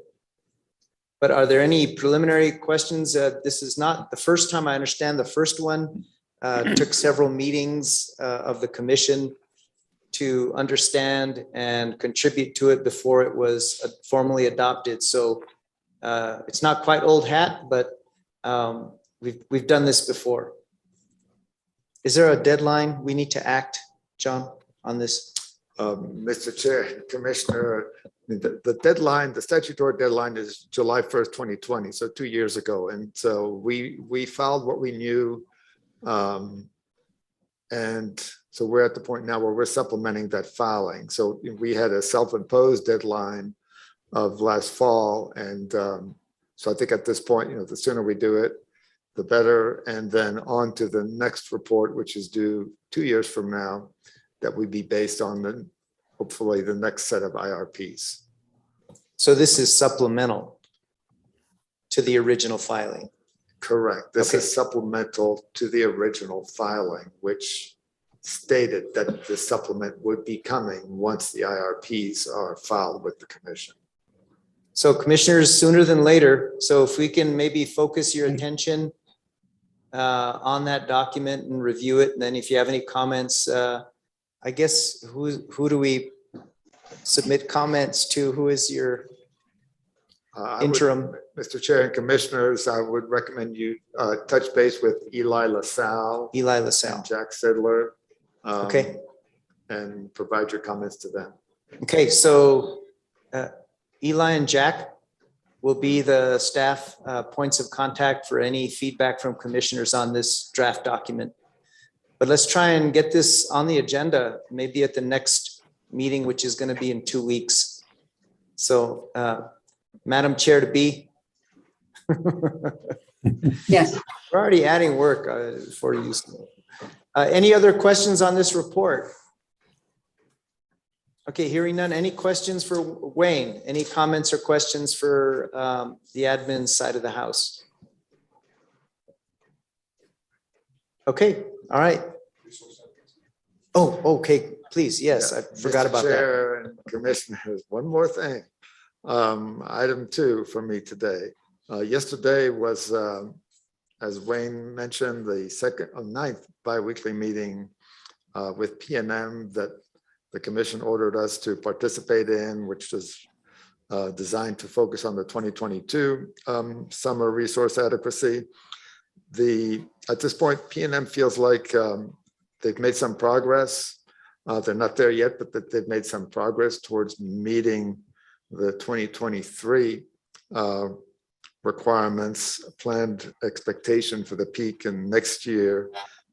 So they've made some market purchases for next year that are going part way towards meeting the 450 megawatts that they're still working on.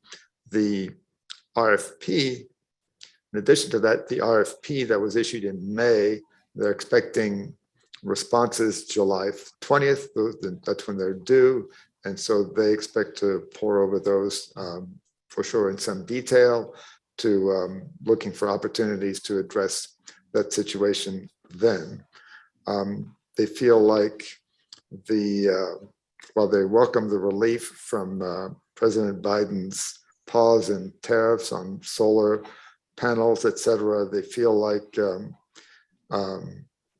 there is still, the market has evolved and prices are higher, and they don't expect any near-term relief for that. They do expect that the IRP may include or is likely to include some proposals from developers that may have been submitted in prior RFPs, like the Four Corners replacement resource RFP that we know exists, but we never saw the outcome from that, given that the commission declined to approve the abandonment. So those, in any case, there's some progress. They feel positive about that. They're looking ahead to the fall for hopefully more opportunities in the market. That's the update I have for you today, Mr. Chair and Commissioners. Okay, thank you, John. It was a brief update on resource adequacy meetings that that we've required our staff to have with the investor-owned utilities on a bi-weekly basis. Any questions on John's report? All right, hearing none. Thank you both. Appreciate that. All right, let's move on to communications with General Counsel. Yes, Go ahead, Russell. Yes, Mr. Chairman, we have good news. We've hired a law clerk. Her name is Lori Ann Trujillo. She will start on July 11th. She's experienced, she's intelligent, she's gotten rave reviews from her references. So we're very happy to have been able to find someone so good so quickly. Awesome. And boy, you guys didn't take much time to fill it. So congratulations on that. Thank you. Anything That's it. else? That is it. Any questions? Excuse me. Any questions for Office of General Counsel? I had one. Is there any way we can, and maybe I guess we can do this offline, but I wanted a status of some of the appeals that have been filed before the Supreme Court. How can we handle that in the future? Maybe not today, but or can you just give us a brief status on? I think we have Four Corners, the P&M Avangrid merger, and then I believe Southwestern Public Service Company filed an intent to appeal our community solar program. Mr. Chairman, Commissioner, I'll do a quick run through of my appeals, and then Judy can do a quick run through of hers right now if you like, or we can place it on the next agenda or send emails to the commissioners, whatever is best. Yeah, let's just do that by email. We've Okay. had quite a case today. So yeah, I'm okay. Just an email update on those. Okay, will do. All right. Any other questions for General Counsel? Anything at all? All right. Thank you, Russell. Let's go ahead and move on. Communications with commissioners. Any commissioners? Mr. Chair. Mr. Chairman. Let's go with Commissioner Vicente Aguilar, and then we'll go to Commissioner Fishman. Thank you, Mr. Chairman. I would like to extend a wonderful, happy July 4th weekend. I know that's coming up just around the corner, and our employees have been working very hard all year.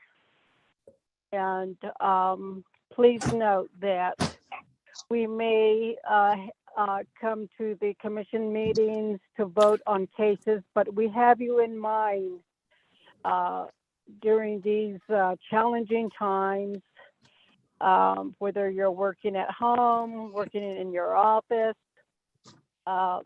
Thank you so much for your contribution, because you're doing your service to the public. You help me, you help the commissioners make it better, easier, smoother. Thank you so much, staff, and you deserve a wonderful July 4th mini break, you would call it. And so I look forward to working with you all again after July 4th. Thank you, Mr. Chairman. Thank you, Commissioner Vicente Aguilar. Commissioner Fishman. Mr. Chair and Mr. Chair almost emeritus. I just wanted to thank you for the terrific job you've done over these past 6 months, and just the organization and the order you've brought to the commission, and the spirit of collaboration that you picked up on and just taken to the next level. And I have to say, I feel very good about this commission and its ability to just talk about the issues in the public interest and throw out the noise and just work together to get good stuff done. And, I think your chairmanship has really helped push us along further in that direction. I think we just get better and better at it. And I just wanted to express my appreciation for the terrific job you've done leading our meetings and just helping the commission and the entire PRC just become more effective and more collaborative. And So thank you, and thank you. Thank you, Commissioner Fishman. I appreciate that. Mr. Chair. Yes, Vice Chair Hall. So Steve sort of took some of the words out of my mouth. I also wanted to acknowledge your outstanding performance as a chairperson on the commission, and thank you for all of your energy, enthusiasm, interest, and professionalism that you've brought to the commission, and cooperation and collaboration. I think you've just been a really outstanding member of the commission in your very short time here, and I really appreciate it. And I'm glad you'll be going on for further public service for our state, because you're one of the best public servants I've seen, and I wish you well. And after your commission term is over, I wish you well in your new position. You are a very hard act to follow, but in that connection, I look forward to discussing with you some of your organizational methods, because I think they're things that I want to continue. And also, well, in connection with that, and in connection with your interest in the status of our appeals cases, I wanted to mention, and this is as good a time as any, that one thing I want to do in one of my first, probably in my first meeting that I'll chair, is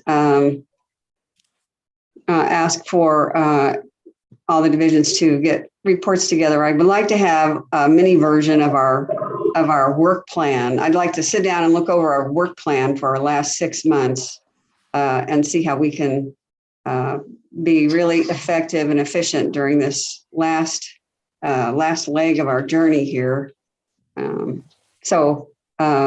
Certainly wanting to know what the status of those appeals are could be part of that as well. But certainly email around sooner if you want to. That's fine. But I want to have that sort of information, and all the other information that we looked at in our work plans during that time when I finally take over. And I can't tell you how much I regret that my first meeting, I won't be able to be present in Santa Fe. I'll be on vacation, but I'll be participating. I'll be in the meeting. I just won't be able to be present at Santa Fe, but I look forward to doing that more too. So I don't know what happened to the hearing room, but it looks like it just turned off. Did you see? Do other commissioners see that? Yep. We're still here. Can you hear us? Oh yeah, we can. Good. So those are my comments, Mr. Chair. Thank you, Thank Vice you Chair. very much for your outstanding service. Thank you. And we look forward to your leadership, and I'll be happy to be your wingman for Good. the final 6 months. I'll rely on that. All right. Thank you. Commissioner Byrd? Yeah, thank you, Mr. Chair. I'll make it brief. I just wanted to thank you for cutting off Commissioner Fishman when he would start pontificating endlessly.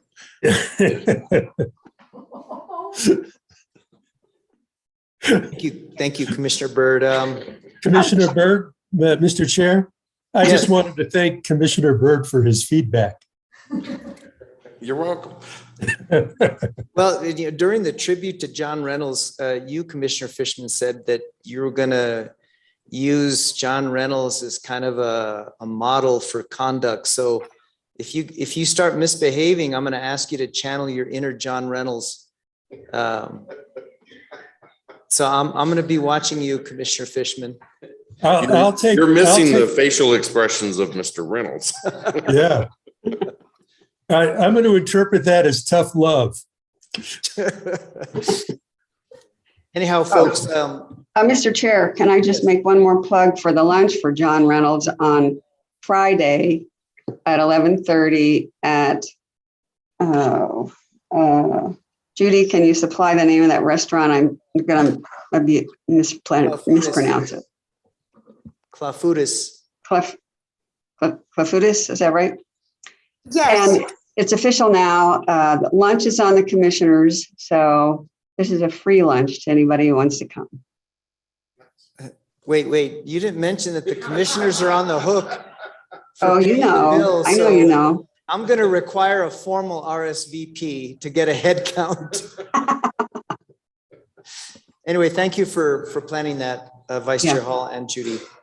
Yes, you're welcome. So let's go ahead and wrap this up. I just want to say, look, it's been my just honor to be the chairman of this governing body. I've chaired other governing bodies, but the work that this agency and this body does is just incredibly important. And I think today's case really exemplifies that. And, you know, one thing that when my first meeting, Commissioner Fishman, you know, just so aptly pointed out that we need to stop being reactive and be more proactive. And I think that's the philosophy that I tried to carry as your chairman, whether it's having the weekly agenda run through meetings or having bi-weekly meetings to focus on resource adequacy, given what we've been through in averting potential brownouts and blackouts. I think the work planning process was very beneficial. We've continued that, and I'm encouraged to hear that our incoming chair is going to continue work plan development. But, you know, we're all leaders, I think, in our own right. I was very concerned about supply chain issues, about continuing the community solar program beyond rulemaking. We had to make a lot of quick decisions, and budget was an issue, but we were able to navigate through that to get the necessary money to expedite preparations for implementation. We've initiated transportation electrification rulemaking. Staff has filed a petition to initiate RPS compliance for rural electric co-ops. I've been very concerned about staff and staff resources, and I think we've been very aggressive as an agency to augment that staff, whether it's probably being the only state in the country to secure another solar innovator fellow in Mary Jane Parks. We're working with other organizations like GridWorks, which has agreed to provide badly needed resources to this agency. So I think we've been very resourceful and steadfast in our desire to meet our mandate, not just our constitutional mandate, but all the legislative mandates that this agency has been faced with. So again, it's just been my honor to be your chairman, and I look forward to the next 6 months as vice chair. All right, anything else from commissioners? Anything else? All right, we are adjourned. Thank you.